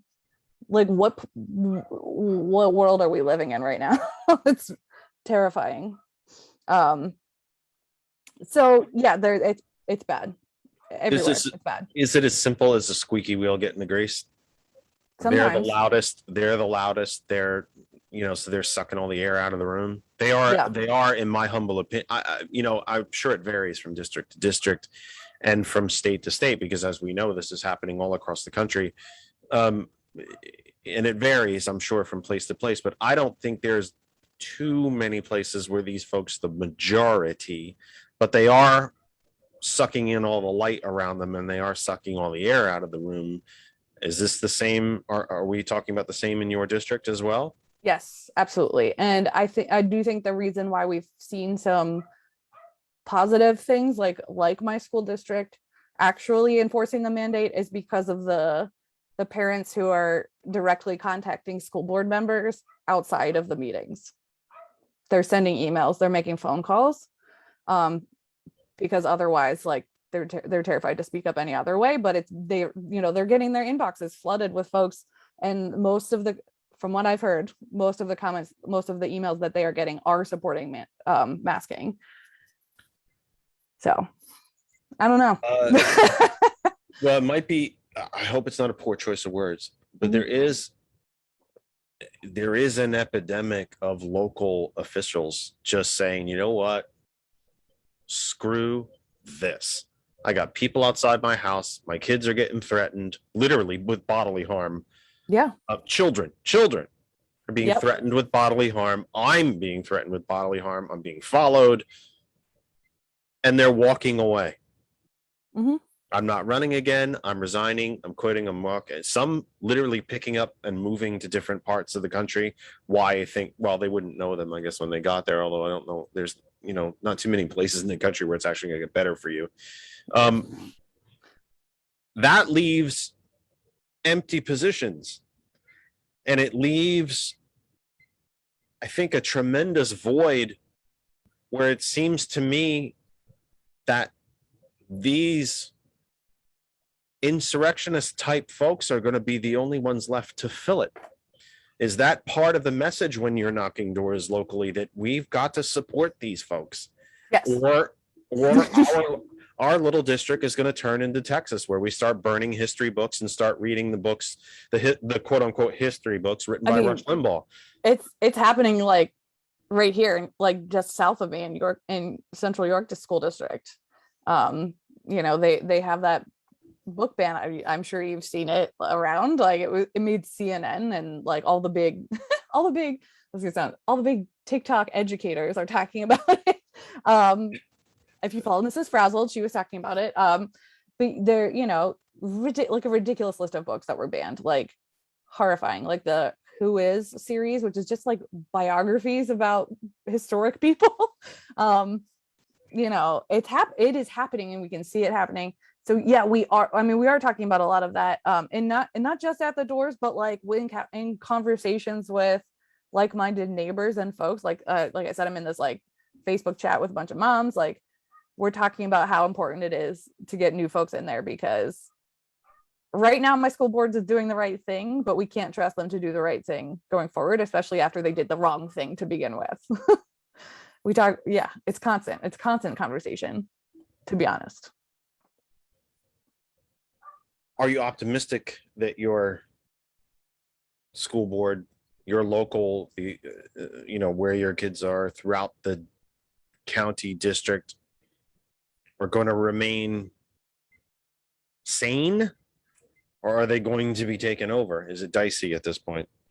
I don't think it's going to be taken over. I think my district in particular has been lucky that the folks running on both sides are like homegrown residents who do, like, even the Republicans they might be, they're Republicans and we don't disagree on a lot of things, but they are not like lunatics coming in. And I mean, there's one guy who's like, who I'm like, oh, we need to make sure that one guy especially, but like,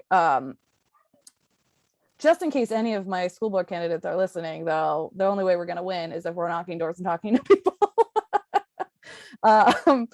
So yeah, no, I'm optimistic. We can win this, and we can.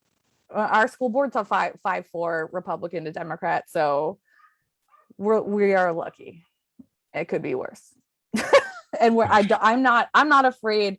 Luckily that one very loud, there's like that one guy who's very loud, very obnoxious, harassing people on Facebook. He's not running for school board, and I don't think anyone would want him on the school board, even the folks that are already there. Like, if there was a vacancy, like, I don't think they would have the guts to put him on there. Are you running into enough folks who are self-identified Republicans, conservatives, et cetera, that even they are looking at you during these conversations and going, look, I know you and I don't agree on probably 9.5 out of 10 things, but that lad is mental. Yes. I mean, that's okay, great. Look, we don't agree on all these things, but that's a bit much. Mm-hmm. Yep. So there's some hope there. Is that where your hope comes from? Yes, absolutely. Like, I mean, a lot of like we're knocking a lot of Republican doors right now, and yes, absolutely. Like, it's I see a fracture in the Republican base, that I think a lot of people probably don't see because they're not out knocking these doors and having those conversations, and that does give me hope in a lot of ways. Not even just in this issue, but like in a lot of ways. 6:30 Eastern time. I was going to ask another question. Then I saw the clock, and then I thought, hey, reset your own program there, host guy. 6:30 p.m. Eastern time here on the Kennedy Effect live for September 19th, 2021. A beautiful, gorgeous day here in the Lehigh Valley, and I'm actually peeking out in a space between the curtains that Kristen has created, and it still looks pretty damn nice outside.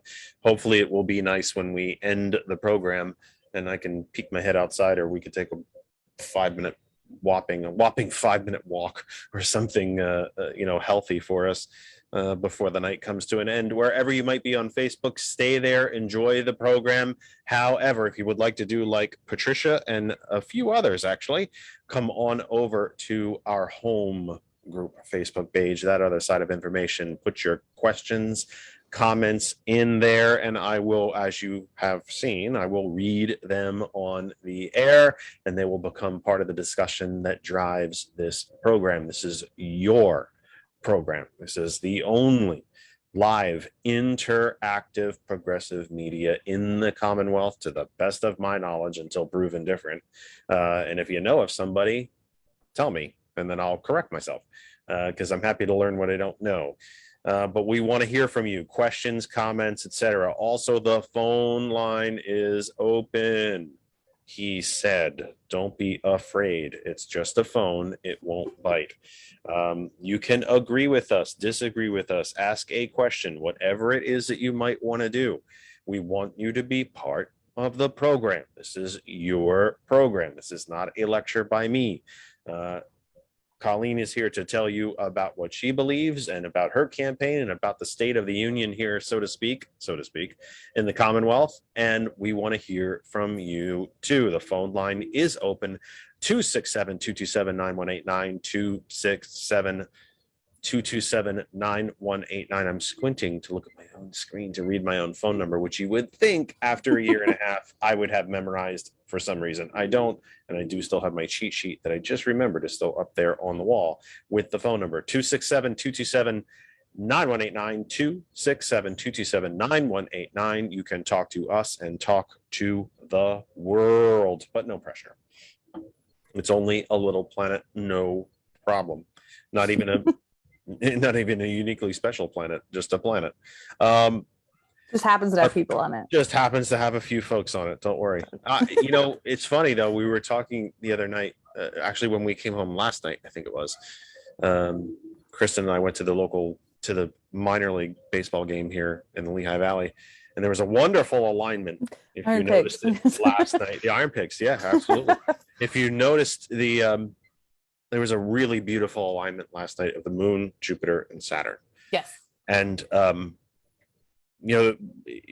two of the three brightest things in the sky. There were a couple stars that were still a little bit brighter than Saturn, but they were very visible and in a very unique and truly beautiful alignment. And it works for me, and I find that it tends to work for a lot of folks, that when you are just stressed out, depressed, the brain is entirely too full, firing on more cylinders than you actually have. There's something about looking at astronomical bodies and constellations and shapes and alignments is very mind clearing. It's very grounding. Because you begin to start to think about how far away things actually are, but yet how kind of close they are, and that you can see them with the naked eye. 1,400 Earths would fit inside Jupiter. And it is the biggest planet and celestial body in our solar system, but yet the sun has still absorbed 99% of all the matter in the solar system. There are as many stars in the Milky Way galaxy as there are grains of sand on planet Earth. 70 to 80% of those stars have planetary systems, and there are as many galaxies in the entire universe as there are grains of sand on this planet. So no, we're not unique. Probably millions, if not billions, of different civilizations have come and gone long before we sat down to hear from Colleen tonight. And it's sometimes when you're just a little afraid and a little too wired and a little too stressed to sometimes step back and think about the enormity of this universe that we live in, and then conversely sometimes just how small we are, that we should be better than some of the petty debates that we have. And it's one of the frustrating things I think about what we do is to think that thousands of civilizations have come and gone across just our own galaxy long before humans ever thought we were the end all be all. The least we could probably do is make sure we could each see a doctor. You would think. You would think. That seems pretty like basic. Common sense. Like common sense. Or basic. Yeah. So you would think like, it would be a little be simpler. able to be educated without going bankrupt or like paying for it the rest of your life. Or various other Is the fake election audit an issue in your area? Yeah. I mean, I live dangerously close to Doug Mastriano. I see his, like, he does not represent this area, but I see his yard signs out in people's yards. So although I guess he's not in charge of that anymore, so whatever to him, but at least publicly. Yeah, I mean, now it's the Chris show, but I mean, it is, but like people don't seem to like honestly care that much. Like, do you think even Republicans don't care that much? Do you think that if and or when the election equipment in Cumberland County is taken by these people, and I don't know how much Cumberland County spent on their election equipment in the last round of purchases. We spent like millions. Yeah. Right. We by the time it was all said and done currently, because we continue to rack up costs here in Northampton, because we have to pay ES&S to program and service and all that, because of course they're the only ones that can do that for their own machines.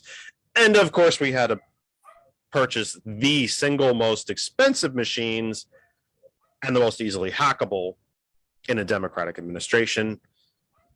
So when Northampton, should they be forced to turn over their equipment, will spend another $6, $7, $8 million to have them replaced.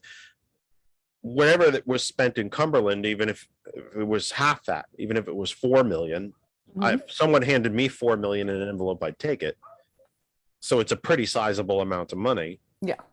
Do you think then they will notice and care? Do they even know that that's a possibility, that you're going to have to buy all of this election apparatus all over again? I think because about 3 real wingnut elected officials decided they needed to kiss up to the former president.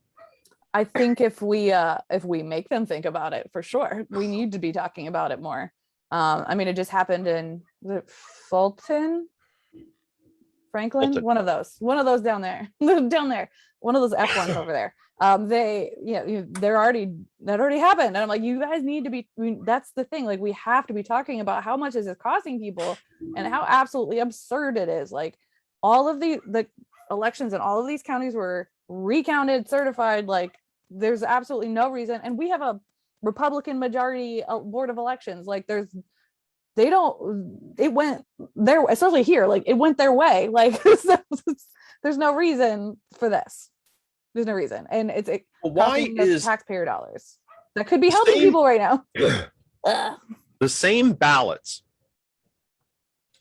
that re-elected Mr. Mastrano, who has an open invitation to this program, by the way. I'm sure. He absolutely does. Yeah, I believe it. He Yeah. has an open invitation here. I would welcome him here in a heartbeat so that Yeah. he and I can look each other in the face and have a discussion with each other. Anybody who tunes into this program knows I don't yell, scream, call names. I don't ask gotcha questions. I'm not here to embarrass people. We're here to educate the people who are kind enough to tune in each week, and not educate them because they're uneducated, but inform them deeper, perhaps on issues and strategies and just political stuff that they don't understand or don't know about or don't follow enough of. Yep. That's what we're here for. He is welcome here anytime. He can call right now. Mhm. Mr. Please Corman is do. welcome Please here. do. Call in. Mr. Corman Love is welcome here. Mr. Dush is welcome here. Mr. Gordner is welcome here. Mr. Rowe is welcome here. Mr. Yaw is welcome here. Funny, they're all white Please. misters. Please, Senator Regan, call in. I would love to chat. Funny, they're all white misters, right? But they are welcome here. I'm not going to agree with them. They're probably not going to agree with me, but that doesn't mean that we can't look at each other and have a conversation. Why do you feel the way you do? Explain it to people. Where does this philosophy come from? Why is this what you're grounded in? When 99% of the rest of the Commonwealth and country, by the way, isn't rich. Because at the end of the day, for me, it all comes, all of the faux outrage, all the fake scandals, all of the guns, God, gays, and abort, it all comes down to money. Yep. And that's where we have to connect with people. And that's where the people who think that the single most important thing in their lives is 200 guns in the attic, but they can't eat. They have no teeth left. They're overweight or underweight. They have emphysema. They have lead poisoning from their pipes. You go to the South, they're still large. Well, not still. I shouldn't say still. We have reestablished large swaths of area with no running water in the United States of America. It's the UN looks at this stuff for us now. Yeah. The United Nations monitors us when they used to monitor third world countries. I would love to know why they feel the way they do. And at the end of the day, for me, it's all about money. Yeah, for sure. I actually saw, it's funny that you said this because I saw a comment on, don't read the comments, right? Like they say that, like I saw a comment on Russ Diamond, a Russ Diamond post, something he posted, and someone said, what are you going to do about the lack of internet, of high-speed internet in the rural areas, which is like a legitimate question. And he just mocked this person on Facebook. I was like, because he doesn't care. Like, how are you not fighting for high-speed internet for your constituents? I don't understand, especially right now when kids are going back and forth between in school and virtual school, and like you're actually pushing kids into charter schools, which is like a whole nother conversation.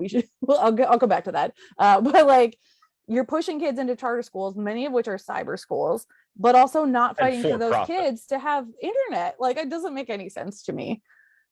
And what it all comes down to is he's in the pockets of the folks who are making money off of private charter schools. My state representative received $35,000 in campaign donations from a PAC that fights for charter schools, private charter schools, and school choice. So it's not a surprise to me that he wrote a letter to our local school boards asking them not to enforce a mandate. He will financially benefit when kids pull out and go to cyber schools. But here's what people are missing. Here's what too many people are missing. That's a very, let's drill down on just that one little stat. It's not a little stat. Let's drill down on that as an example of the larger problem. So your Republican opponent receives $35,000 from a PAC that supports charter schools. Well, who contributes the money to the PAC that supports charter schools? The charter schools. Where do the charter schools get their money? The taxpayers.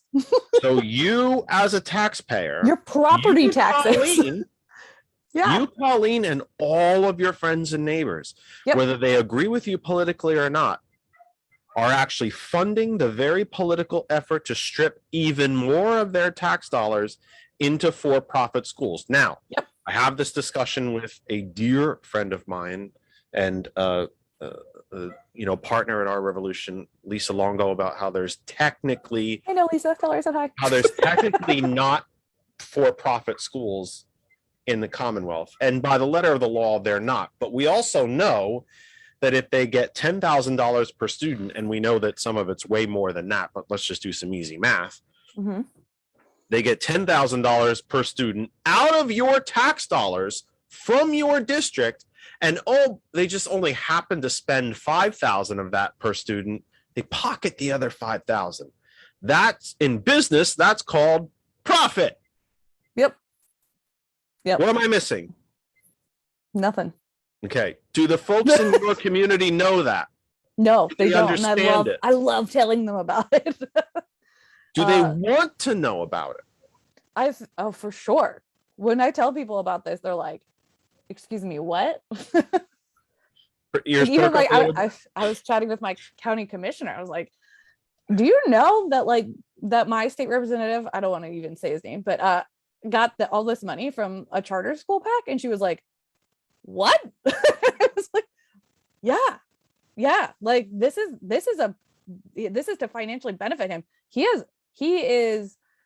will benefit from kids from families not feeling comfortable sending their kids to school. Well, let me ask you about that. I realize that in the traditional, I'm groping for the right word, I'm not finding it in my brain at the moment. In the traditional campaigning 101, we don't talk about, emphasize, publicize our opponents. And you just mentioned, I'm not even going to say his name. You have to, though, at some point, don't you? Yes. Yep, for sure. And don't you have to, if you continue to choose not to say it here, that's up to you. I can Google it quick, but that's not the point. It's pretty rough, and I'll say his name. At some point you have, but at some point you have to. This is what campaigning is. I punch the mic. I always do it. I do it every week. I punch something on the mic. Because that's part of drawing the contrast. Yes. I like to refer to him as my representative because that's what he's supposed to be, and he's not. Right. And I mean, there are folks here who probably know him outside of, especially.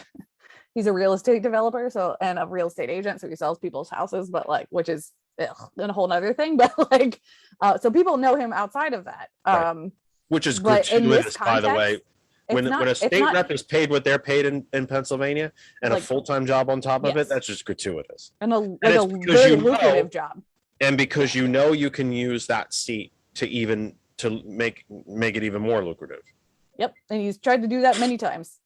And has failed a couple times because we rose up against it. But yeah, he does it all the time. He actually there were a lot of Republicans who were very mad at him because he for a while was the chair of the Cumberland County GOP, and they got a new building and want to guess who they were renting it from.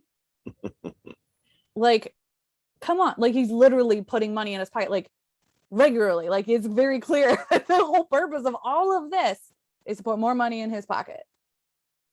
Why isn't well, two things, two big flags, red flags, no pun intended, that I continue to think are absolute drop dead 100% winners, and yet somehow they kind of aren't the way they used to be. Why isn't corruption a drop dead easy winner? And why isn't hypocrisy a drop dead easy winner like it used to be? I don't know. I think we need to be talking about it. There's so much nuance with candidates in particular. They always say the approval rating for Congress is really low, but the approval rating for your member of Congress is actually very high. It's that same kind of thing. People don't understand. They know that person is a person to them and not part of the machine that they actually are. Does that make sense? So your state rep who's enriching himself off his seat, why doesn't that just bother the hell out of people? It does. It does, but does it bother them enough to like vote for a Democrat? That's the problem that we've had in the past. And we need to have a candidate who's going to go out there and have those conversations with people. And that's what I'm planning to do. So these very same folks, and again, I think they're a minority. You think they're a minority. How do they not see the hypocrisy between holding signs out in front of schools, my body, my choice, but yet not? Oh, I'm not wearing a mask. That's my choice. But oh, you want to have control over your own reproductive system? No, I'll tell you what to do with your reproductive system. Why? How do folks not see the inherent and obvious and bloody flaming hypocrisy of such a thing? I mean, coming from a Catholic family, I can tell you that they see it. I do think that a lot of people see it the same way we see the masking thing, right? Like we are asking you to wear a mask to protect other people. And those folks see it as protecting another person as well. Stripping people of the reproductive rights. I mean, obviously I'm 100% for reproductive rights for everyone. But I do think that's where it comes from. Well, the conversation we need to be having with people when it comes to reproductive rights is that it's not about religion. It can't be about religion when it comes from the government. Those are the conversations that I can have with my Catholic family members, and they're like, okay, like I guess that makes sense. Like you can't be legislating your religion on people. My religion, which is not anything close to Catholic, doesn't say that life begins at conception. So you can't be legislating that on people. It's not fair. Though we need to talk more about that and less about, we need to think about framing conversations in more reasonable ways with people on the other side. Do the self-identified Republicans and conservatives that you come across, whether they're in your neighborhood, throughout town, county, etc., do they understand, as we talk about hypocrisy as a lessening sledgehammer that should be freaking obvious? Local control, small government, it's my choice, except that the state government has told every municipality in the state you can't ban plastic bags. Yep. You can't do anything about local gun laws because guns. You must hook up a gas line to every brand new home built in the Commonwealth, even if the entire complex is powered by wind and solar. You still have to hook up a gas line, and of course then you pay the gas company. This is not local control. No. This is not small government. Mm-hmm.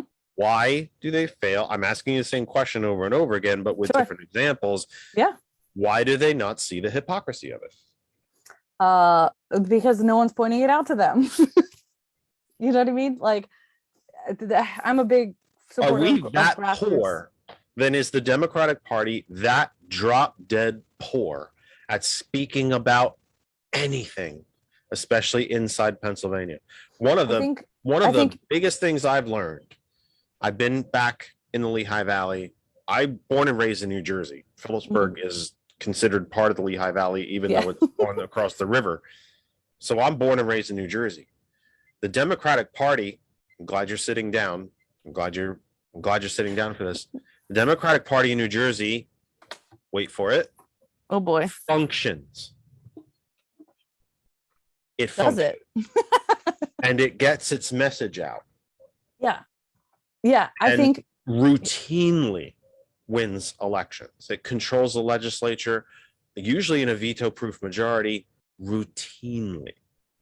Occasionally, we do have Republican members of the House of Representatives, generally from the South.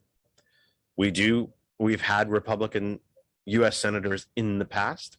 We've had Republican governors. But generally speaking, it's a solid blue state. And how do they do that?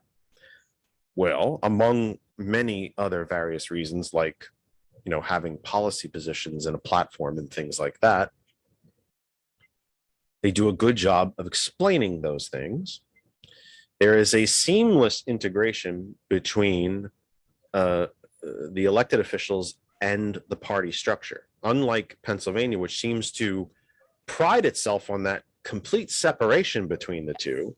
They are one in the same in New Jersey. When I was elected to the school board, I automatically became a member of my local, county, and state committee. Period. Done. Yep. I was on. Done. Because I was elected to an office, not Yeah. a party office, but to a public office. Mhm. So Yeah. what is it? Just as simple as the fact that we do a crap job of telling people what the hell we actually stand for and what we've actually accomplished? Is it that simple? I think that's a lot of it. Like, so many of our our stances are nuanced, and Common there's sense. they're common sense, but there is some nuance, and there's some things you have to explain, and we have a tendency to not want to do that, it seems. Or like, the things that the Republicans cook up, these it's just like slogans, right? Like, make America great again, blah blah blah, like those Death panels. things. Yeah, and we're not doing that. and I do think it's because we're like a big tent, and there are folks who have different ideas about different things, and we tend to honor that in some ways, so that we don't get into that like slogan campaigning thing, which is like good and bad, depending on how you look at it. And I do think we, like, as a party, need to put more effort into grassroots organizing, actually like running candidates from the ground up, like folks who live here, who work here, who are actually doing the work, who actually know their neighbors and are involved in the community. And those are the folks that we need moving up and leading things. Does that make sense? Well, it makes too much sense. I Yeah. think I'm starting to wonder if that's the thing. It just makes too much sense. And to be fair, like, PA Dems are they're moving towards that, right? Like, I was talking with somebody higher up in the party a couple weeks ago, and he was saying, like, years ago there were like 4 paid staff, and we right here in central Pennsylvania just got our own PA Dem central PA political director. And her job is to like support us in elections moving forward. They have them now in every region of the state. And even in 2020, they had like an unprecedented number of organizers on the ground. Because it seems to me we're moving there. That if any state should be blue, it's Pennsylvania. You would think, yeah. We have gerrymandering has a lot to do with that, and I do hope I have. But even let's take that off to the side, though, just strictly as a philosophy. Yeah. I will tell people the story, probably till my days are done. And God, thank the Lord that'll be sooner than later. Reagan stood in front of Bethlehem Steel and said, this plant is going to take care of you and your families for a century. At the same time, he was destroying the union and shipping the jobs overseas. Yep. Because he lied. He lied to you. He did. He lied to you. Mm-hmm.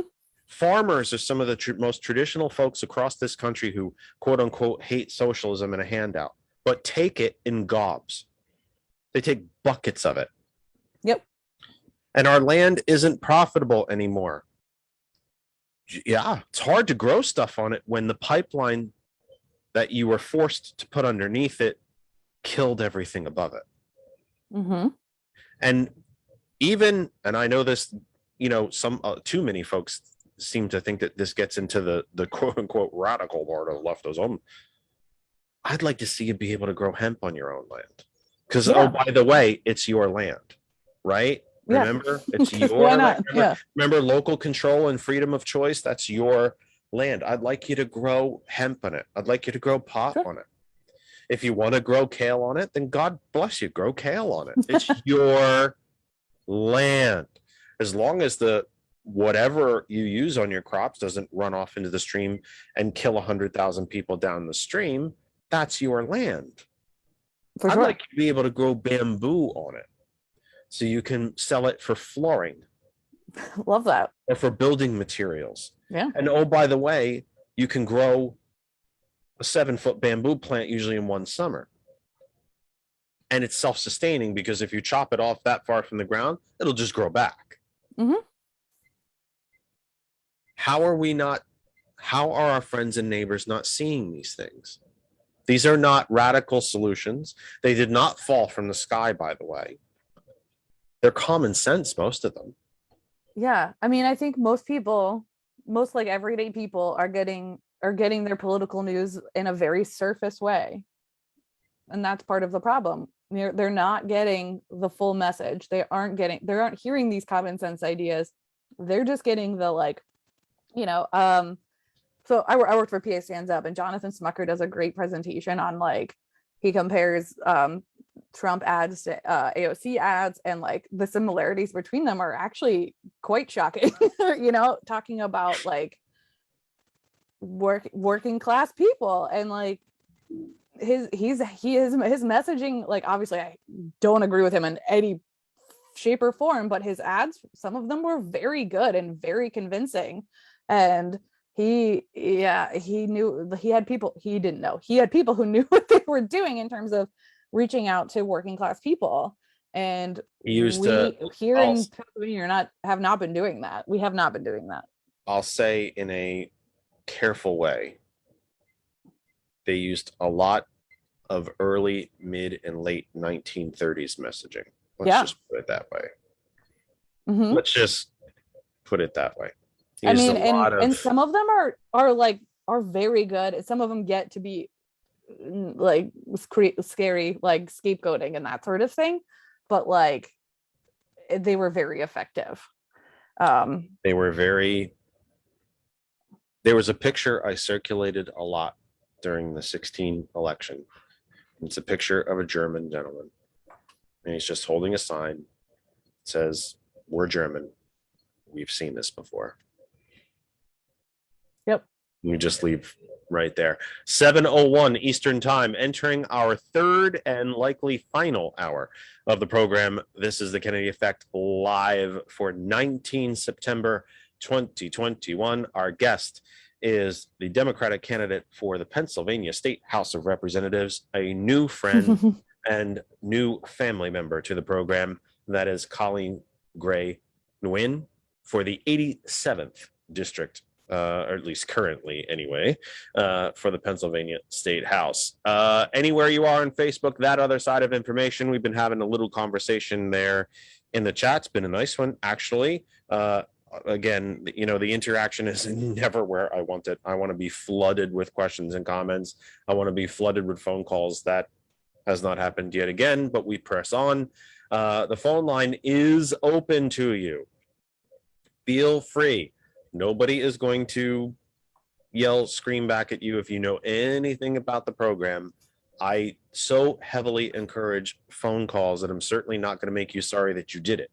So give us a call, 267-227-9189, 267-227-9189. One more time, 267-227-9189. The phone line is open and welcome to you. Talk to us, ask Colleen questions, yell, scream, agree with me. Tell me you like my jersey. Right. Talking to people I don't agree with is like my favorite pastime. That's why. Well, but isn't I have to? I'm gonna have to. Well, actually, you know what? I'm gonna get that. Don't let me forget that thought. I want to get to that. Anywhere you are on Facebook, that other side of information. Hot101.net is the website. Apple App Store, Google Play Store for Android, and you can tell Alexa to play hot101.net, and of course our friends at TCP, the TV channel, the Roku channel, the Facebook channel, and WTCP Global Internet Radio. That's all the places. Oh, and I should have said, actually, you can tweet. Well, I did give you the Twitter earlier, at that Kennedy Talk Twitter. I can't tell you that I'm overly busy on Twitter. I'm actually not, but if you tweet me, I will see it. I check it enough that if you tweeted at me, wanted to send me a question, again, yell, scream, disagree, tell me I'm a communist or tell me you love me, whatever it is, I will see it. I do pay attention to social media. It is obviously Facebook where we are the busiest. That is where our group page posts news stories throughout the week. We actually just got the chart of media bias, and we pull from sources that are dead set in the middle. pull from the BBC, from the CBC. I know, friends, you're not going to like to hear this, but one of the places that's dead set in the middle as far as media bias, they don't go right or left, Al Jazeera America. I know you're not going to like that, some of you guys. I know some of you. I agree. Yes. I know some of you Merca guys aren't going to like that, but that's the truth. They are essentially completely non-biased whatsoever. Al Jazeera America. Get used to it. It's the truth.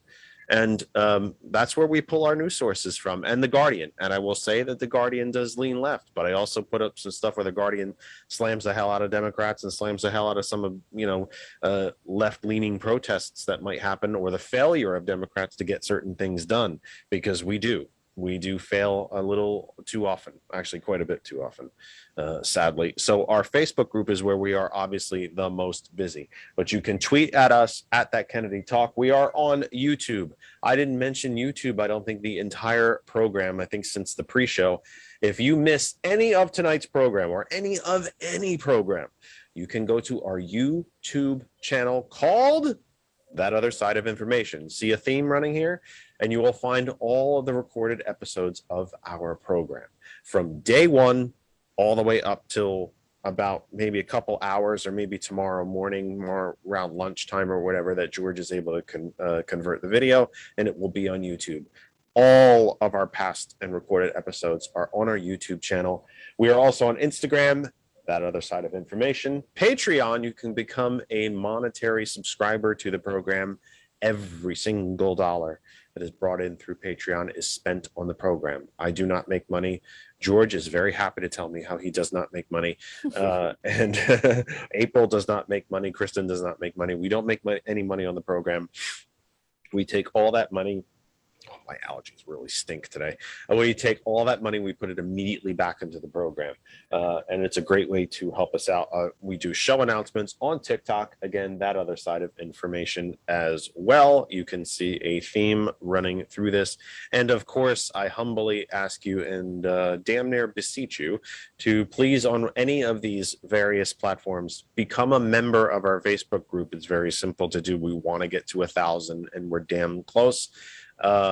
You can give us a like, a subscribe, depending on the different places, and just become part of the family. You'll get your notices about when things are happening, shows, new videos, things like that. I don't use TikTok the way I probably should. I should go on there and have a rant every now and then, especially when I'm really worked up about something. That seems to be primarily what TikTok is for. Cats ranting people. And that's one of the main Jillian Kratzer had a real good one go like semi-viral the other day, where she was just ranting about Amazon. It was awesome. We have 3 Amazon facilities in the Lehigh Valley. I was beyond disappointed to see the Alabama vote. It would have fundamentally changed the Lehigh Valley. But anyway, so let's get back. The phone line is open. It's 267-227-9189. 267-227-9189 as we enter our final hour of the program. And again, please remember, we will not be with you next week. We will return on October 3rd. Colleen, when we go back to the 70s and 80s, you are younger than me, but then again, everyone is.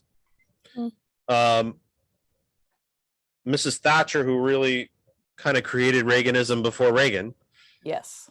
She attacked unions, cut the social safety net, privatized. She was pretty much the originator of the trickle down, although the Romans did trickle down, really, if you think about it. But it was one of the reasons the empire fell, because the rich senators didn't feel like paying for it anymore. And they also didn't feel like standing for re-election anymore. So they were wealthy and decided they would be a permanent Senate. That said, one of the main themes of trickle down, one of the main themes of Reaganism, of this neoliberalism, I would even drag out the F word and say fascism, is that we are not a community. We are not a society. We happen to be a group of rugged individuals. Now, that seems to belie the logic that I happen to live in a condo complex. So I have a unit directly under me. I have one behind me. I'm lucky enough to be on the end. I have one to the side of me, one below, and one to the back. This sense of rugged individualism seems to forget the fact that if my neighbor's condo catches on fire, I'm pretty screwed. We're not exactly individuals at that point. Mm-mm. If my neighbor gets COVID, I got a pretty good shot at it, because we're really not rugged individuals at that point, are we? There is a very large sense, a disproportionate sense, in my humble opinion. I mean, just watch how many motorcycle riders don't wear a helmet in Pennsylvania, of this sense of rugged individualism. We are not a society.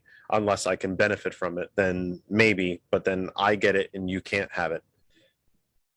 How do you talk, or do you at all talk, about such a basic, visceral ideal as we're all in this?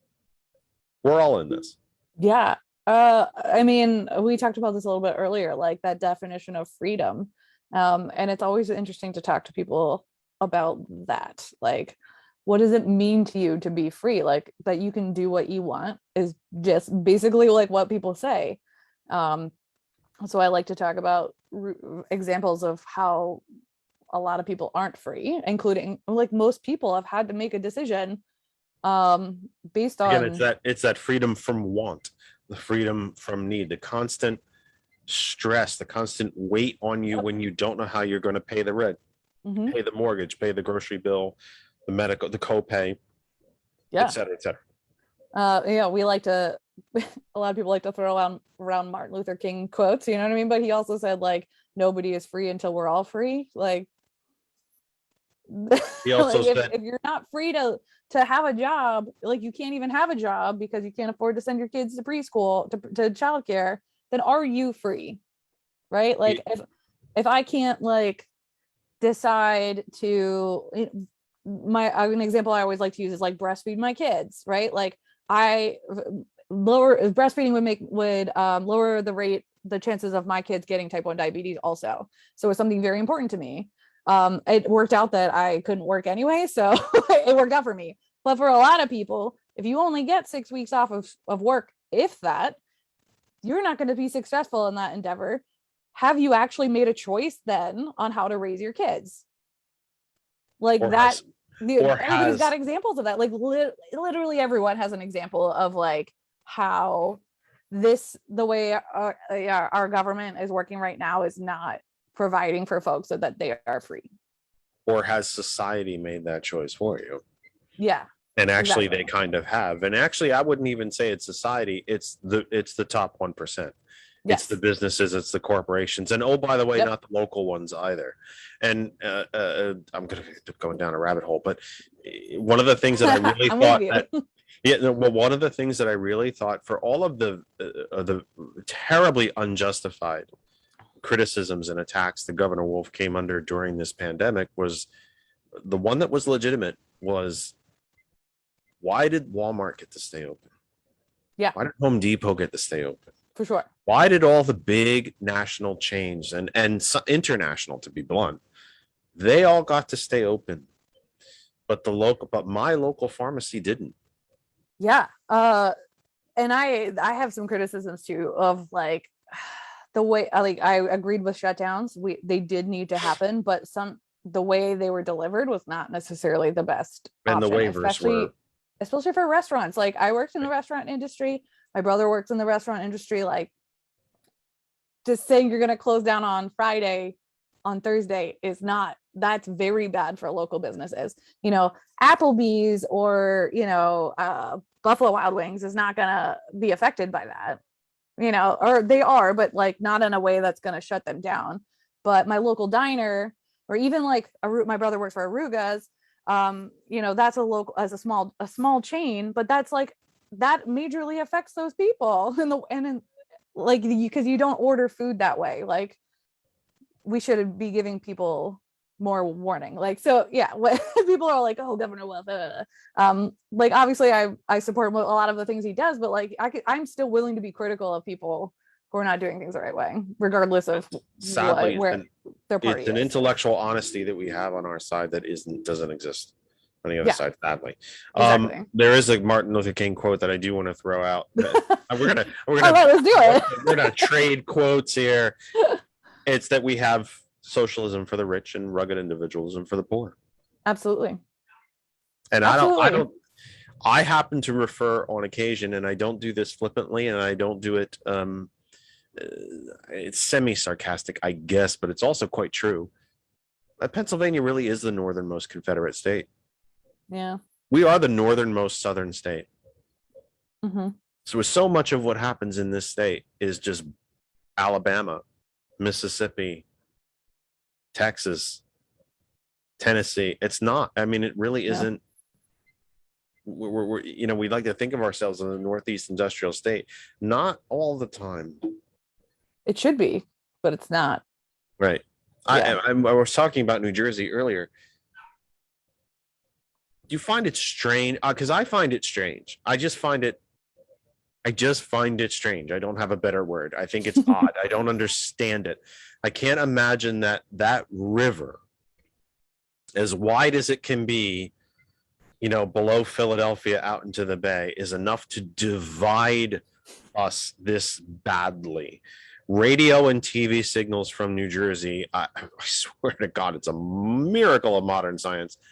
We can hear them here in Pennsylvania. Yeah. Why does PA not learn more? Or specifically, maybe, why doesn't the PA Dems learn more from New Jersey?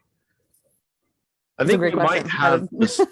I think Governor Murphy might, I think he's actually proven to be single most progressive New Deal Democratic governor in the country. They're going to build a wind farm off of the Jersey coast that's going to power the state, the whole state. Yeah. Period. Why are we not learning anything from our neighbors? We mentioned earlier in the program, even West Virginia has a higher minimum wage. Why doesn't Pennsylvania learn anything? Why doesn't its people learn anything? Are we that stubborn? Are we that sheltered? No, I mean, no, I don't think so. I do think, like I said this already, but like gerrymandering is part of that, right? Like the system is set up to not learn from those more progressive states, and from those people, and we are not on the ground talking to people as much as we should be. That's what it all comes down to. Like, we're listening to, like, our campaign finance system is non-existent. I can't even say that it exists, because all you have to do is report things. That's about it. It's a mess, and our system right now is set up to not listen to actual people. That's a problem. We did cover this a little bit earlier in the program, but because he was kind enough to type the question in the chat, I want to make sure that I ask you straight out, even though we did kind of cover it a tiny bit. Oh, I tapped on the wrong thing. No, there we go. Your opinions. Hi, Jordy. Yep. Your opinions on the school board protests. You did say you have one particularly vocal, quote unquote, gentleman in your district, in your particular school district. What about in your state rep district? If we broaden, since we talked about your particular district earlier, if we broaden out and say your state rep district, are you having protests throughout the state rep district? Are they the tiny minority of people? Are they a larger group than we think they are? What's happening there? Give us a Sure. Yeah, no, it is a minority of people, but they're also the loudest. Like we talked about earlier, like I said, Cumberland Valley, which would be in my district, is the one that they've actually shut down public comment, which is like just horrifying in a lot of ways. But the only reason they're doing it is for the safety of the other parents, because these folks are dangerous, and those folks aren't wearing masks. That's what it came down to too. Like, the loud people are not wearing masks into these meetings, which makes the people who are masking feel unsafe, and does make them unsafe, right? And it's not fair. So they've gone to like a virtual system, and you can submit public comment, but they've closed it to the public in person. Camp Hill is an interesting one too, because a lot of their meetings, like even before the mask mandate, were actually more about the critical race theory kind of conversations and talking about inclusion and all of that. They had like a diversity committee and that's where their conversation is stemming from. And there were some very ridiculous conversations happening there. But in terms of masking, Camp Hill doesn't seem to be in quite the same place as East Pennsboro and Cumberland Valley. Thankfully, and they're a very interesting community. It's a little different than a lot of others. But yeah, their stuff is more about Mark Scaringi, who is like maybe running for lieutenant governor and is like a right-wing radio guy. It lives in Camp Hill Borough, and he got up and was going on about pronouns and like said that he wants to be called Mark Awesome now. And we're like, okay, like, oh, you're not all right, I'll call you whatever you want to be called, dude. That's the whole point. Like, it's crazy. It's just, yeah, it's a lot of lunacy. And I hope the problems that we have in my school district is like, there is this very loud guy. He's constantly yelling. And the president of the school board is not putting an end to it with like he should be. He's up for re-election. So the way I'm handling it, my frustration with my school board is to go out and knock doors and try to get new folks in there, because that's the only thing we can do right now. now I got Mark Awesome stuck in my head. Yeah. Thanks for doing that to me for the next however long that's gonna be. Oh my goodness. Potential lieutenant governor candidate. Keep your eye on that. 267. So you know what I did as soon as that happened was I went and ordered my Brian Sims uses a gender neutral pronoun t-shirt so I can wear it in Camp Hill when I'm there. 267-227-9189. 267-227-9189. 267-227-9189. There is a hoarded $5 billion in CARES Act money sitting in Harrisburg that the Republican legislature will not allocate. Yep. They are absolutely saving it for something. I think, especially should we end up with a Republican governor, that $5 billion will disappear. It will never be spent on anyone who lives here. It'll be spent on a couple billionaires and big corporations. What would you do with that $5 billion? I think that relief fund needs to go where it belongs, which is in the hands of local businesses who are still suffering because of the pandemic, and support them in raising their wages so they can be competitive with things like Amazon warehouses. Yeah, I mean, that's the biggest thing, I think. In like investing in broadband would probably be a good one. Because that is not necessarily a problem in my district, but I do know that there are communities in Pennsylvania that are struggling right now because of that. Yeah, I mean, access to childcare, especially like, because I do think childcare is like an infrastructure thing. And it's so hard to find childcare right now. But it's also like there aren't enough providers. It's like a weird thing. Like the people who own childcare centers can't pay their staff enough, but also folks can't afford to send their kid to childcare, right? So like the system is very broken, and there needs to be we need to fix that. I don't know what the disconnect is, honestly, but like it's not working because we can't afford, like parents can't afford to send kids, and also the providers can't pay their teachers a living wage. So like, what's going on there? Like something needs to change there. And I do think like relief money could be put into try to fix some of those structural issues in childcare and get more people back to work. Especially we have a Mexican place. It's taqueria. Really, you get bowls, salads there, so on. South side of Bethlehem. Actually, the local news, Lehigh Valley Live, just did an article on him. I think it was 2 weeks ago. I sent that to you. The article they did, I actually should give them some credit. They did a set of articles, really, bookends. One about how included actually with an opinion letter, of course, the usual rubber stamped terribly original opinion that, we can't find workers because we're paying them unemployment. Of course, completely skipping over the fact that they were working 40 hours and still couldn't afford to eat. Yep. If you're making more money on unemployment, then your job was crap and your employer was crap and the minimum wage is crap. We all know that the minimum wage, if it had continued to rise just through inflation, would be in the $17, $18 range now if it had the regular increases that Congress was doing. And it used to be a bipartisan issue, by the way. If it was tied to worker productivity, it would be about $23 to $25 an hour. And if it was tied to CEO pay, it'd be about $33 an hour. There's a very neat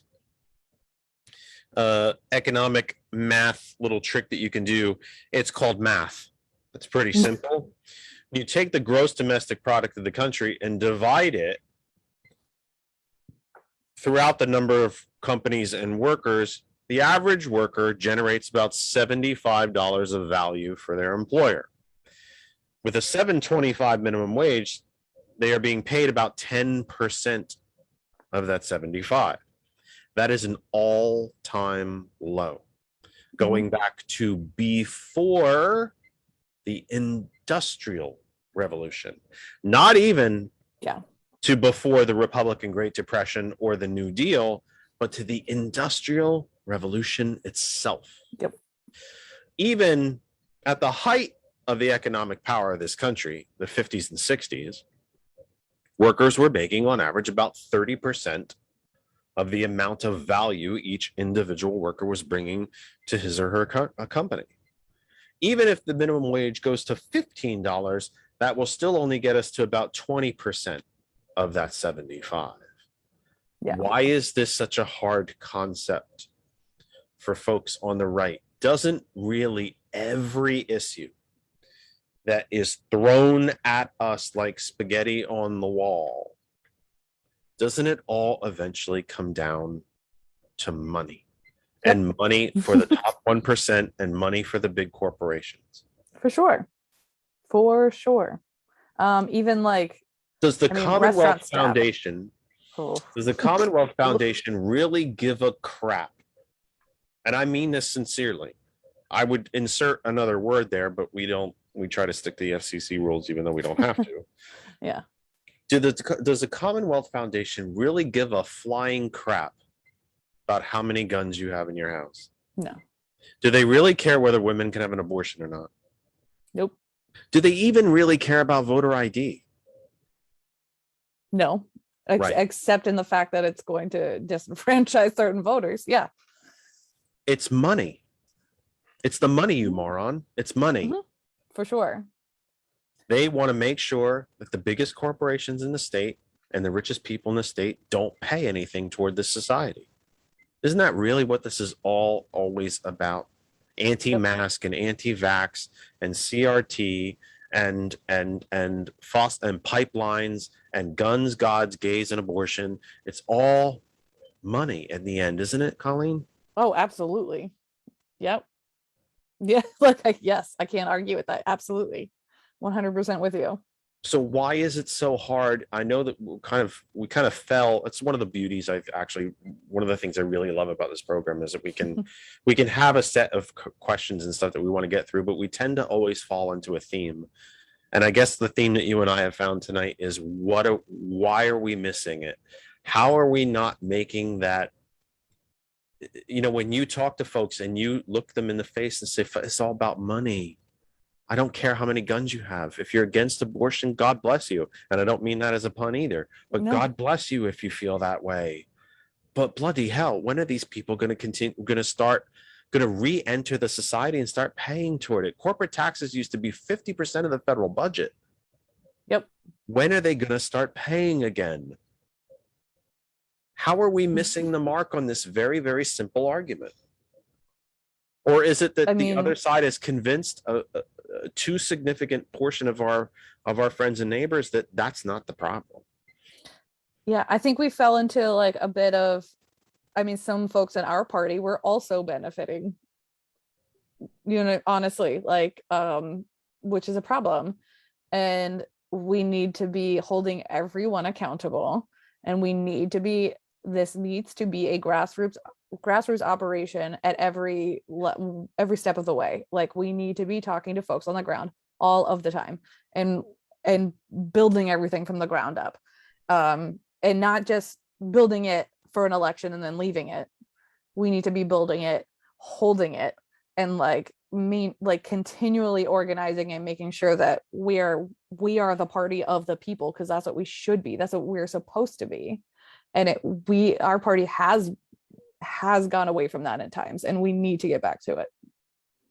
7:30 Eastern time, entering our final half hour of the program live on September 19, 2021. Colleen Nguyen is our guest. You know what? I stop and I stumble because I'm so happy I said Nguyen, and I'm getting it right, and I'm getting it right, and I'm getting an extra brownie point every time I do. Yeah. So that's why I keep saying it. Fancy. Phone line is open 267-227-9189, 267-227-9189, and you can get us that other side of information on Facebook. There's a few folks still in the chat. If you have questions, put them there, or by goodness, won't hurt a bit, I promise. You can call the program. We're entering our final half hour. Anywhere you are on Facebook, that other side of information. Again, comments, questions, hot101.net, Apple App Store, Google Play Store for Android, the main website, and tell Alexa to play hot101.net and TCP on Facebook, Roku, and WTCP Radio worldwide. Where do we go from here? How do you stay positive when you are trying to have what I actually consider to be relatively simple conversations with our friends and neighbors? But I have stories I could tell you from all over the Commonwealth of, 4-H fairs, county fairs, municipal fairs, church fairs, street festivals, sporting events. Now that there's people back in the stands for sporting events. Kristen has seen it during the summer. We've had other friends and our Revolution folks and committee people just say, yeah, I was at the X, and I was at the something fair, and a guy walked up and literally spit on me.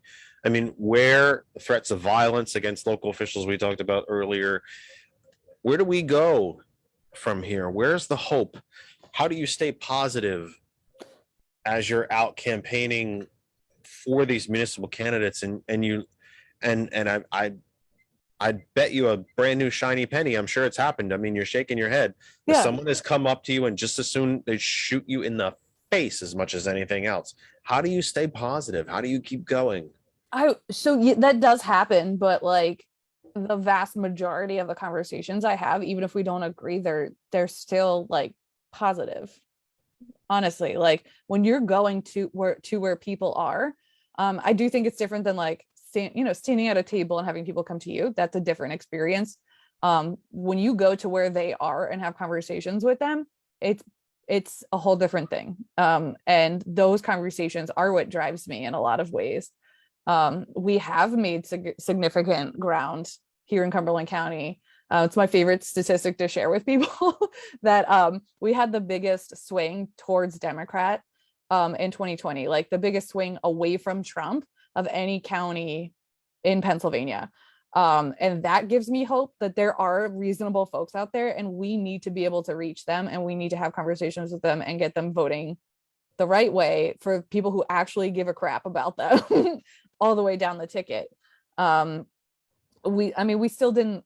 Trump still just barely won Cumberland County, but we made a significant difference in the statewide race like that. If it weren't for Cumberland County, I don't know what the numbers are. Philly went down, right? Philly went more for Trump than they did in 2016. Cumberland County went more for Biden than they did for Hillary in 2016.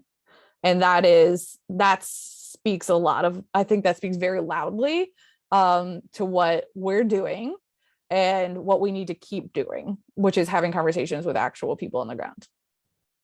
So And that drives me, like, that's motivating to me, that there is room to move here and there is room to make improvements and actually get real representation for working families in Harrisburg. The Pennsylvania legislature is the largest in the country. Yep.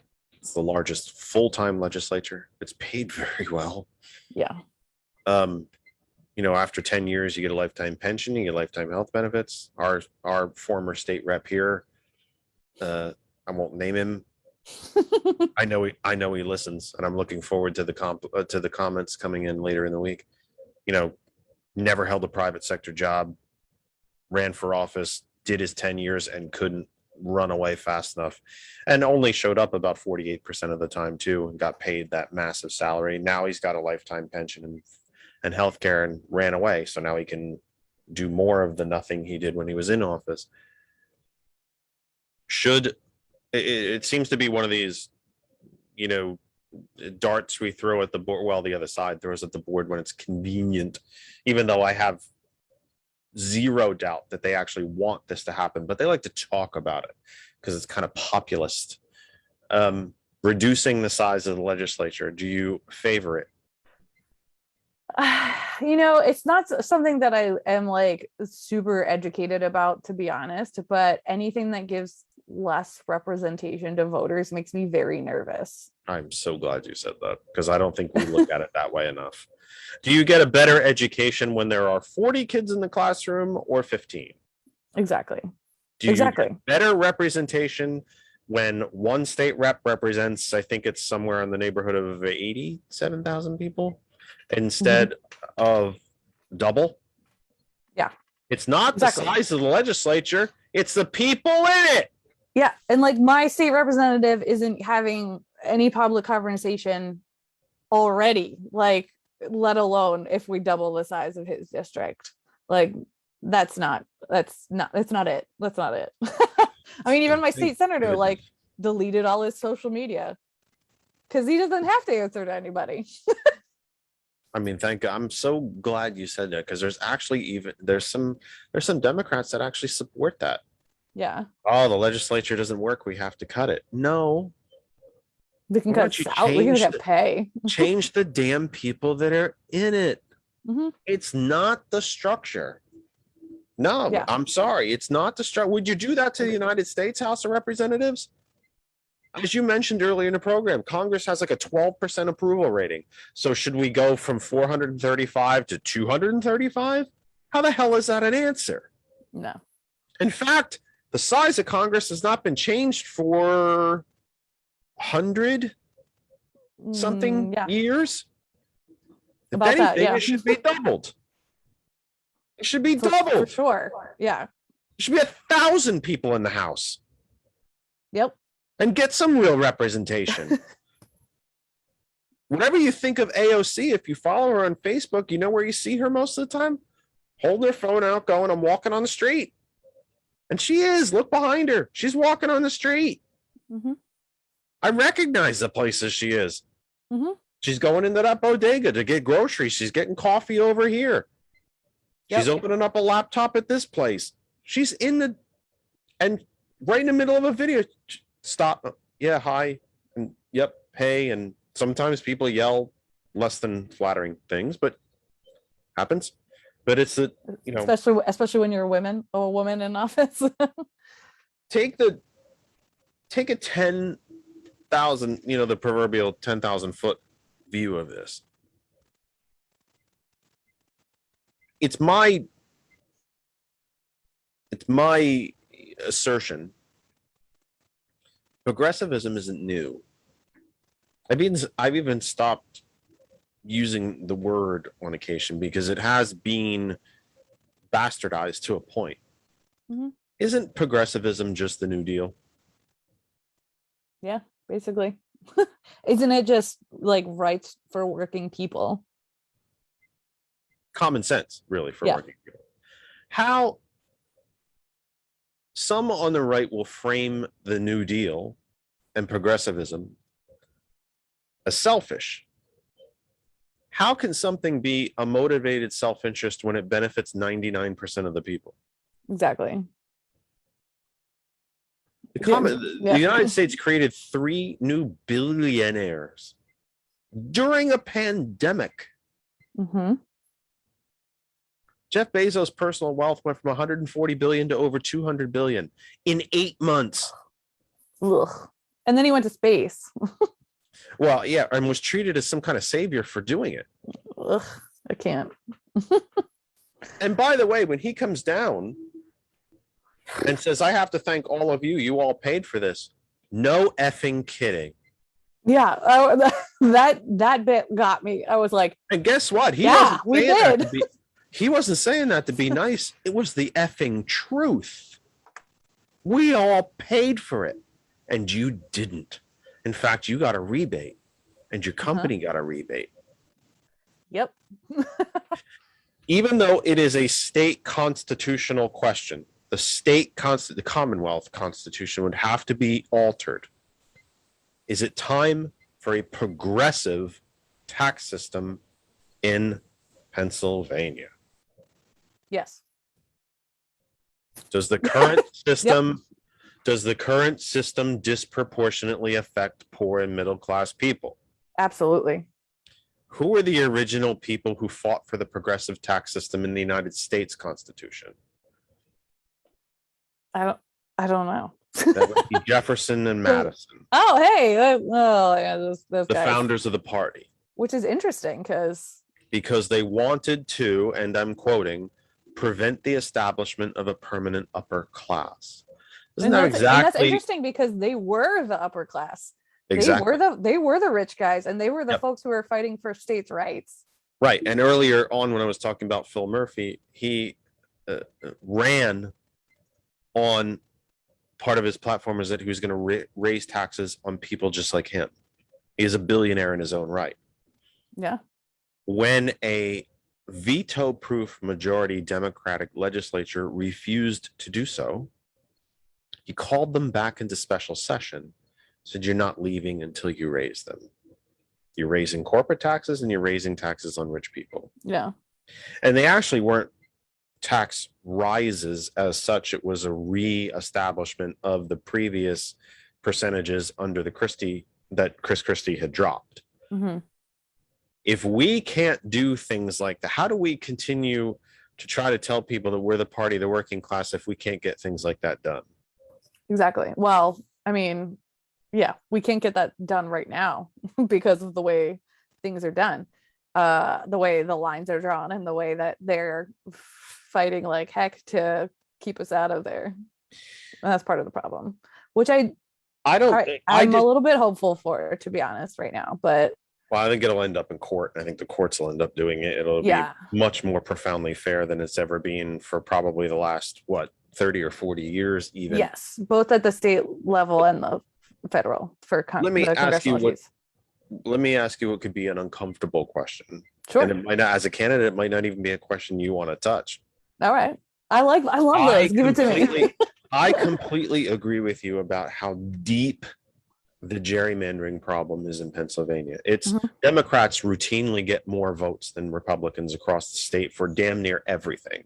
Yep. But Republicans overwhelmingly control the legislature. I agree with you 100% that gerrymandering is a very large part of that. Here's the uncomfortable part.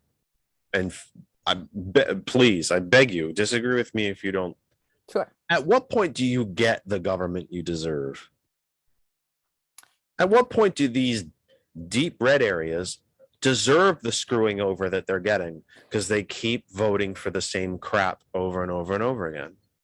I mean, I think there's more to the lack of representation than gerrymandering, because I do think things like the campaign finance, non-existent campaign finance laws in this state are a major problem. Those deep red, extremist right wingers, which is a lot of what we have in the state house, are coming from those places. They're coming from those places that are, the pharmaceutical companies PACs and the charter school PACs and the Commonwealth Foundation. I mean, I feel like the Commonwealth Foundation thinks they run the state house right now. And that's a problem. They're more those representatives are more, attuned to what the Commonwealth Foundation is doing than what their actual neighbors are doing. That's a problem. Well, they kind of do, though, don't they? I mean, they're not wrong Yeah. in that, and they're No. not wrong in that feeling. They pretty much Exactly. own- Well, exactly. And that's a problem and something that we need to fix in the campaign finance laws in this state. Like And that's- I was on a call with somebody, I'm just talking about like lots of different races, and they said, oh, what's the cap on donation in Pennsylvania? Is like, there is none. There's no cap. Like, you can give, if you want to give me $5 million, you could. No, nobody wants to do that, but you shouldn't be able to do that either. I'm thinking not many people in your base have it. Like, yeah, I was like, I want $5 million from my constituents. I don't want $5 million from some random guy. You know what I mean? Like, because I don't want Energy transfer partners, UMPC. Yeah, no, none of that. Ugh. Like, that's the problem. We need to close a lot of that up and make it harder for representatives to be financially benefiting, and like gift bans and all of that. Like, we need to fix all of that that's happening. But I think that's the only way we're going to make things more fair, is if we actually make it more fair. If we make it easier to run for office, we make it easier to have for someone who doesn't have a lot of money to be able to run. Even like they're even like, I think probably Republicans that would be better other Republicans would be better representatives in these deep red areas than what are in there right now, and they can't do it because of the way the system is set up. But this continues to be one of those confounding things for me that I just can't always wrap my head around, other than the fact that I know that it's happening. Yeah. Democrats are eating babies in the basement of a pizza shop in DC, but the people you're voting for are just enriching themselves, and they're climbing over your pile of dead bodies to do it. Oh, Yep. no, they're not. You're eating babies. Well, just no. I mean, what? I don't know how sometimes I just don't know how you get past it. It's not going to stop me from trying. It's why I do this. It's a big part of why I do this program, and because I can't shut up. But why? But I mean, is there a segment of your district? It's not good for any political candidate, to be honest, but it's a very honest question, and you don't have to answer it if you don't want to. Is there a segment of your district that you simply have to write off? I'm not going to reach these people, no matter what I do. No, I actually don't think so. I mean, the way the district is run right now, like, this is still a very winnable seat, and no, like, I honestly don't think so. Like, I want to knock a heck of a lot of doors, and I don't care what people are registered as. No. I'm not writing anybody off, honestly. Like, honestly, I know, and I know like my town very well in terms of voting habits and that sort of thing. There's not a single precinct that I think like we shouldn't be talking to. Well, we're in the final basically 10 minutes of the program before I have a chat with George and we wrap up for what'll be the next 2 weeks. We will not be with you next week. We will return on October 3rd. So I want to do the same thing that I do for every guest on the program. I'm just going to give you the floor, open, carte blanche. Take it. It's all yours. Is there anything that we did not get to mention at all?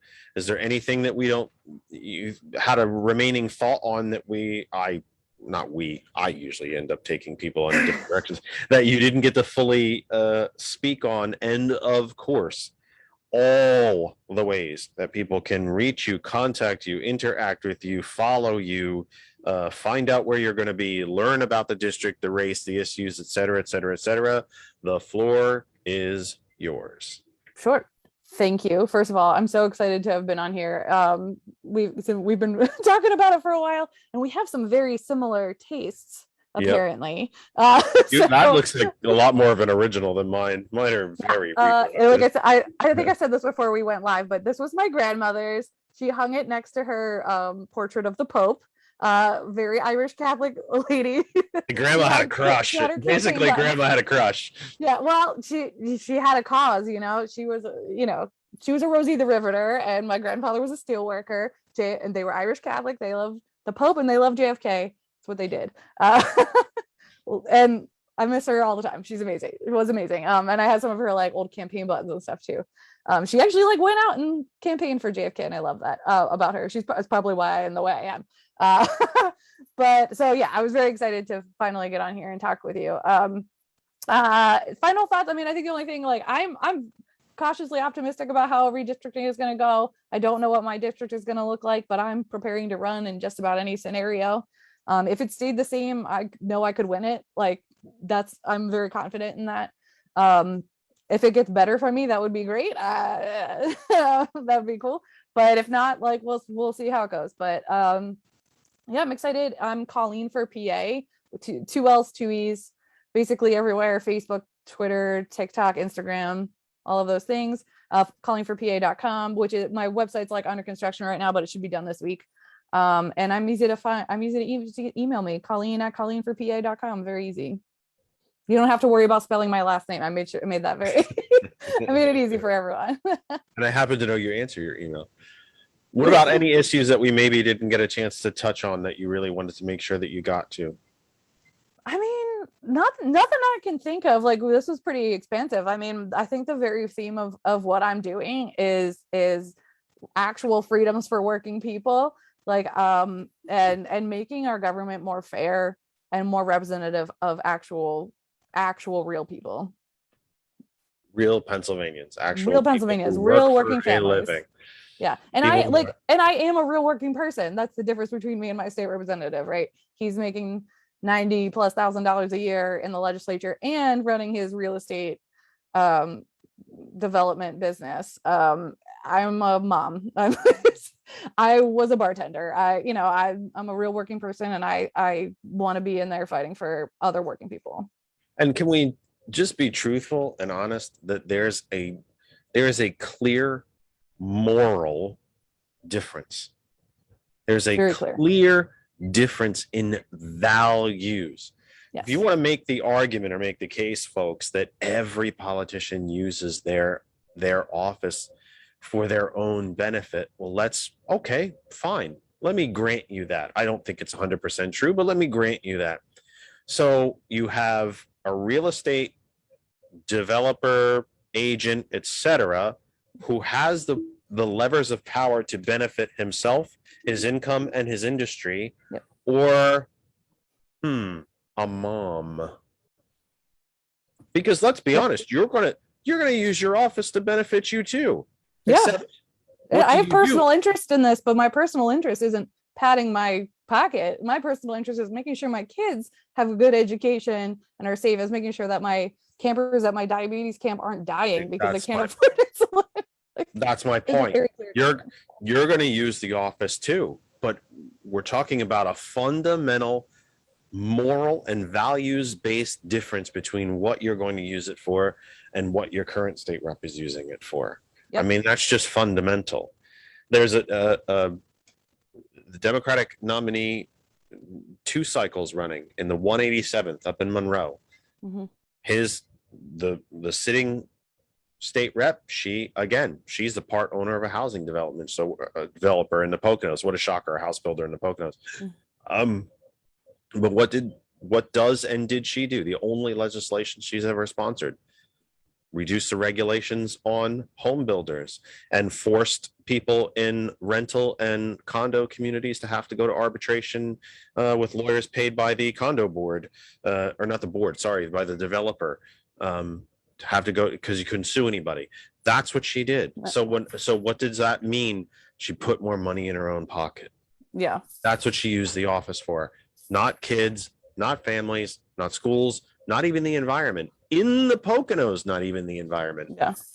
A child just came into the room. It's fun. It happens. Yeah. I love when that stuff happens. Come on, it's okay. I love when that stuff happens. Yeah, it's just, yep. Nice. Right. And that's why you're doing it, by the way. Yes, this is why I'm doing it. That's why you're doing it. Okay, again, one more time, where can everybody find you? Colleen for PA everywhere. Just everything Colleen for PA. And you do answer. Mm-hmm. I'll always, yes. Like, yes. I'm a very quick Twitter DM is like just like texting me. It's great. So Well, before we let you go, because I'm going to do a couple extra minutes after and wrap up with George. I have bad news for you. Oh, You are part of the family now. that's So not bad news. this means that we will call on you again, and we Please. very much you have an open door to this program. Thank you. Phone, Zoom, whatever it might be, you have an open door to this program. We will call on you again, and we very, very much hope, with all sincerity, that this is not the only time that we hear from you. No, please. We welcome you back. Please come back. Please see us. Please let For us know sure. how you're doing. Let us know how the school races end up down there. I might have to Absolutely. think about doing that in November, maybe the Sunday after general election day in November, kind of run around the Commonwealth of school districts and how things went, something like that. I'll have to put my thinking cap on and do a little planning. I love that idea. Let's do it. But let us know how things. Just don't be a stranger. Please come Please, home. Please no. come back to the program, and you're part of the family. We appreciate you Will being do. here so much, especially with younger kids in the house. 3 hours, a lot of time. I deeply, deeply appreciate it. No, thank you. And I'm very lucky to have a partner who just took care of that for a while. Yeah. Well- I couldn't do this without him, that's for sure. So Go have ice cream. yeah. Thank you. Yes. Thanks for being here, Colleen. Thank you for having me. That is Colleen Gray Nguyen, Democratic candidate for the Pennsylvania State House of Representatives. I'm tripping over my own tongue. In currently the 87th district, and it's we kind of had a giggle when we kept saying currently the 87th, but that really is true. I mean, every district in this state is going to change. Some will change quite wildly. Some will barely see any movement, but they're going to change. I can't think of any district in this Commonwealth for the United States House of Representatives, the PA State House, or the PA State Senate that's going to stay the same. There's going to be movement in all of these districts. And it's a very, very, very important thing to watch because it's become a bit cliche, I think, and it's become a bit of a catchphrase, but it is true. When you talk about gerrymandering, I have to end this program because now I'm stumbling over my own tongue. But when you're talking about gerrymandering, you're talking about the office holders picking their voters. And our democracy was never, our democratic republic, our representative democracy was never intended that way. It's backward. It is fundamentally backward to how it was designed and who we are supposed to be as a country. Our elected officials do not pick us, we pick them. And that's what gerrymandering steals from you. It's also what campaign finance steals from you when you can buy an election. And hey, there's been some Democratic officials in PA who have done just that, bought out the media. They don't have to canvass, they don't knock doors, they don't make campaign stops, they just rely on TV and radio. We've had some here. Absolutely, we have. It should be about contact. It should be, pressing the flesh is where the old saying comes from. Shaking hands, kissing babies, cutting ribbons. We need a hell of a lot more of that. Let me get to the program business. And George, if you can flip the mic on, we are going to be off next weekend. We will not be with you next weekend. We will return with a very exciting program, a really, truly exciting program on October 3rd. If you were a part of the August? What was the last date of the OR that Maurice and Tamara? It was August, wasn't it? No, July 27th? No. It was August 7th or something. And you can find that program, by the way, at the Our Revolution Facebook page. If you were part of the Our Revolution Pennsylvania online event from August, I want to say it was August 7th or something like that, but you'll find it on the Facebook page. You'll also find it on the Our Revolution National Facebook page as well. Our guests that day were Brian Sims, Maurice Baynard, and Tamara Anderson. Well, And what? And well, you're right. Josh was there too. I want to get into that, but it, that discussion just exploded. It's easily one of the most viewed events our Revolution Pennsylvania's had. It might be the most viewed, and the views for it just kept growing throughout the week, and actually throughout the next several weeks. And I invite you to go back and find it and listen and watch it. And two of the big guests from that program, Maurice and Tamara, will be with me on October 3rd, and we will be discussing critical race theory and the shadow argument that it has become, this faux outrage that surrounds this educational historical context that is taught only in universities, and only if you're taking a very specific law degree. But it's been conflated, lied about, blown up, and used as this shiny object by the right. They're really good at that, to keep you from knowing other things that you want to know, should know, need to. So that will be October 3rd. I'm very, very, very excited to have them. I say this a lot. That would be a program. Boy, if the phone line doesn't ring for that program, then I don't know when it's ever going to. Because that was a discussion. If you were at the Our Revolution event, that event could have gone. That one could have gone hours. We cut it off at an hour, but it easily could have gone 2, 3, 4, or more hours. And it was a riveting discussion. So we hope that you will be with us on October 3rd for our program there.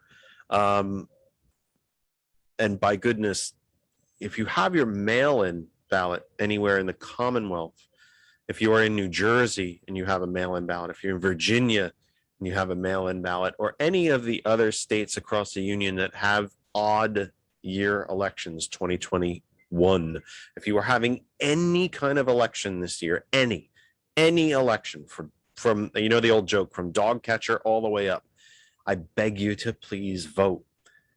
And here's the odd part, or actually really shouldn't be odd. Here's the civics part of it. Even if you don't agree with me, if you are the most ardent and strident and dyed in the red wool Republican, and you just think everything I say is a load of crap, then vote anyway. Because damn it, it's your right.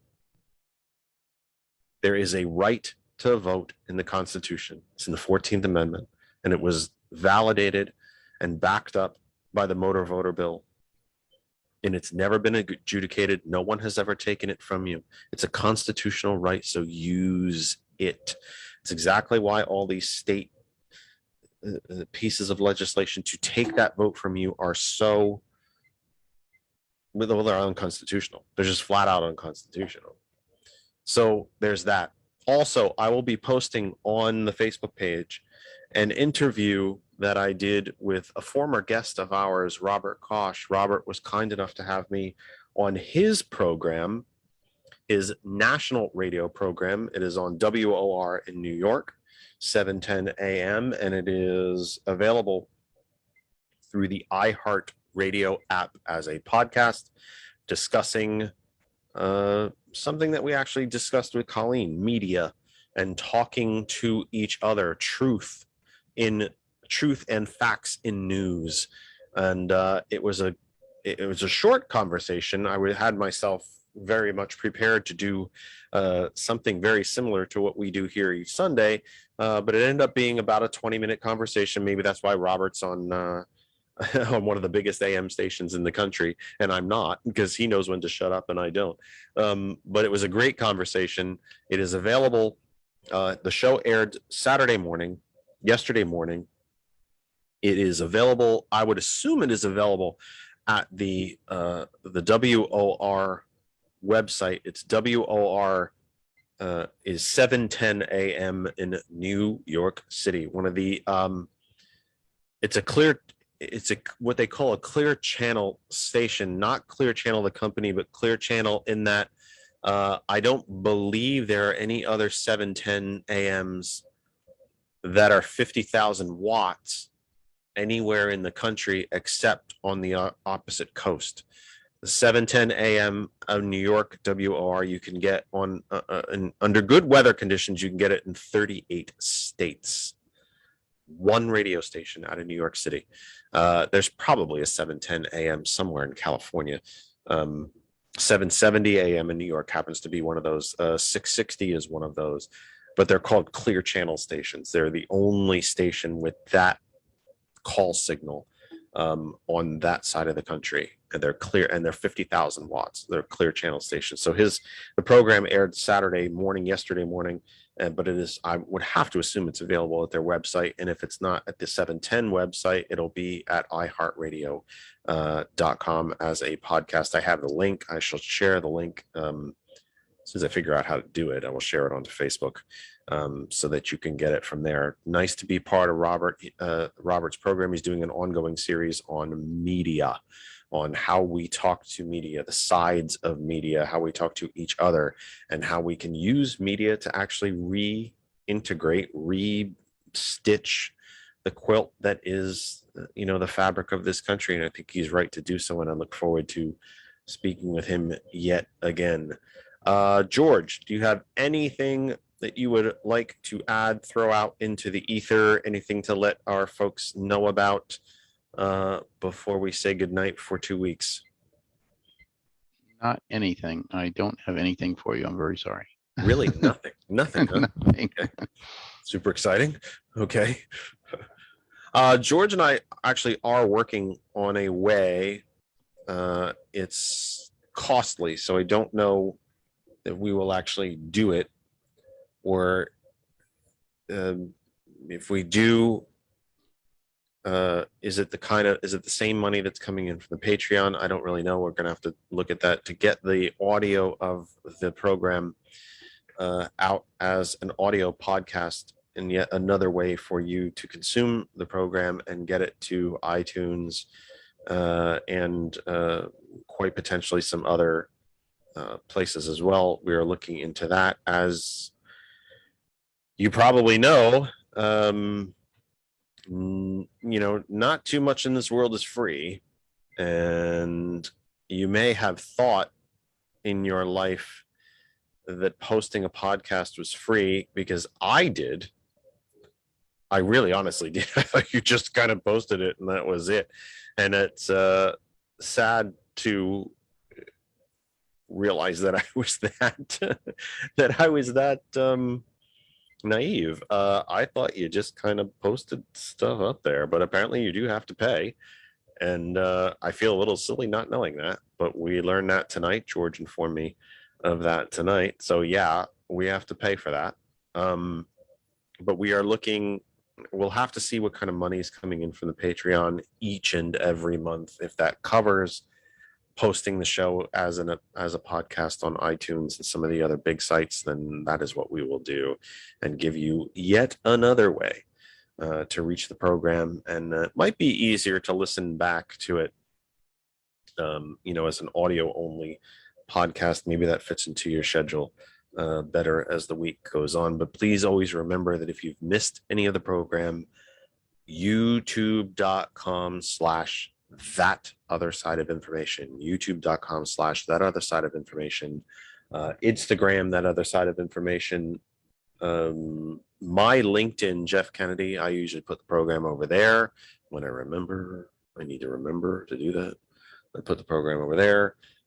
Twitter @that Kennedy Talk. Email, you can email the program, thatotherkennedy@gmail.com. I will answer your emails. I have never had a listener email me. I don't know what it is. The social media thing sometimes is a bit of a mystery.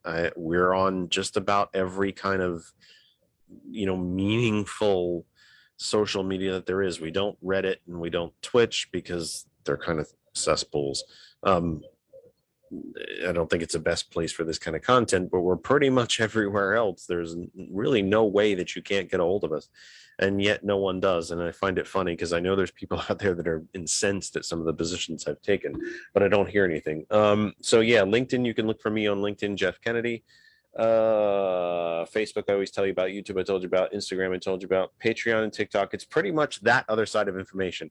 If you just went into the Google machine or the DuckDuckGo machine and just typed that other side of information, I think you'd find us. I don't think it's that difficult. I've never actually Googled it myself or DuckDuckGo, but I should do that and see what happens. But I have to think that you would find us relatively quickly and easily, and we hope that you will do so. So I think that about wraps everything up. Just a few minutes after 8 here on the East Coast. Some nice comments. Not a super active chat tonight, but good comments in it. Really good, solid questions that Colleen was happy to take and answered quite deftly and quite easily.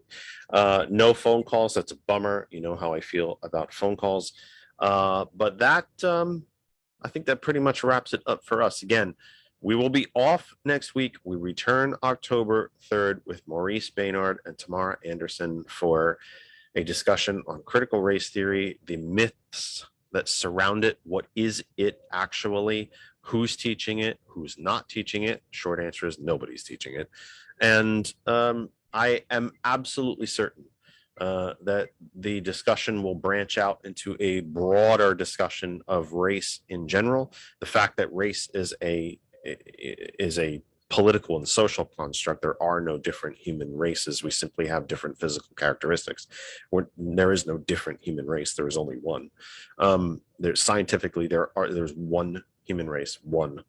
We may have different physical characteristics the same way, there's one race of canines, by the way. There are different breeds. With that said, that's probably a bad analogy, but I'll probably get crap for that. That might not be the most deft analogy, but I know what I'm trying to say. But anyway, Maurice and Tamara will be with us on October 3rd, and I think it's going to be a brilliant, brilliant discussion. I'm deeply looking forward to it. I'm grateful that they're willing to come to the program, our humble little program, and I think it's going to be a brilliant discussion. I'm really, really looking forward to it. I think that pretty much does it for us for tonight. So for associate technical producer Lynn Dayer, for my friend who listens to the program through the Zoom with us, and you never even know he's there, but he is loyal and he is a wonderful mentor and friend. Professor Franz is on the line and listening. For technical producer George Dayer, for show creator and head honcho and part owner at Hot101.net, April Riddick, the woman who we wouldn't be here without her. My sister from a different Mr. April. For Kristen, I am Jeff Kennedy, and we will see you on October 3rd. I beg you, please get vaccinated. Wear a mask. If you are eligible for a booster, please get it. And please talk to each other. Let's not yell and scream. Take care of yourselves and each other. We're off for 2 weeks. We'll see you on October 3rd. Good night, everybody, and thank you for being here.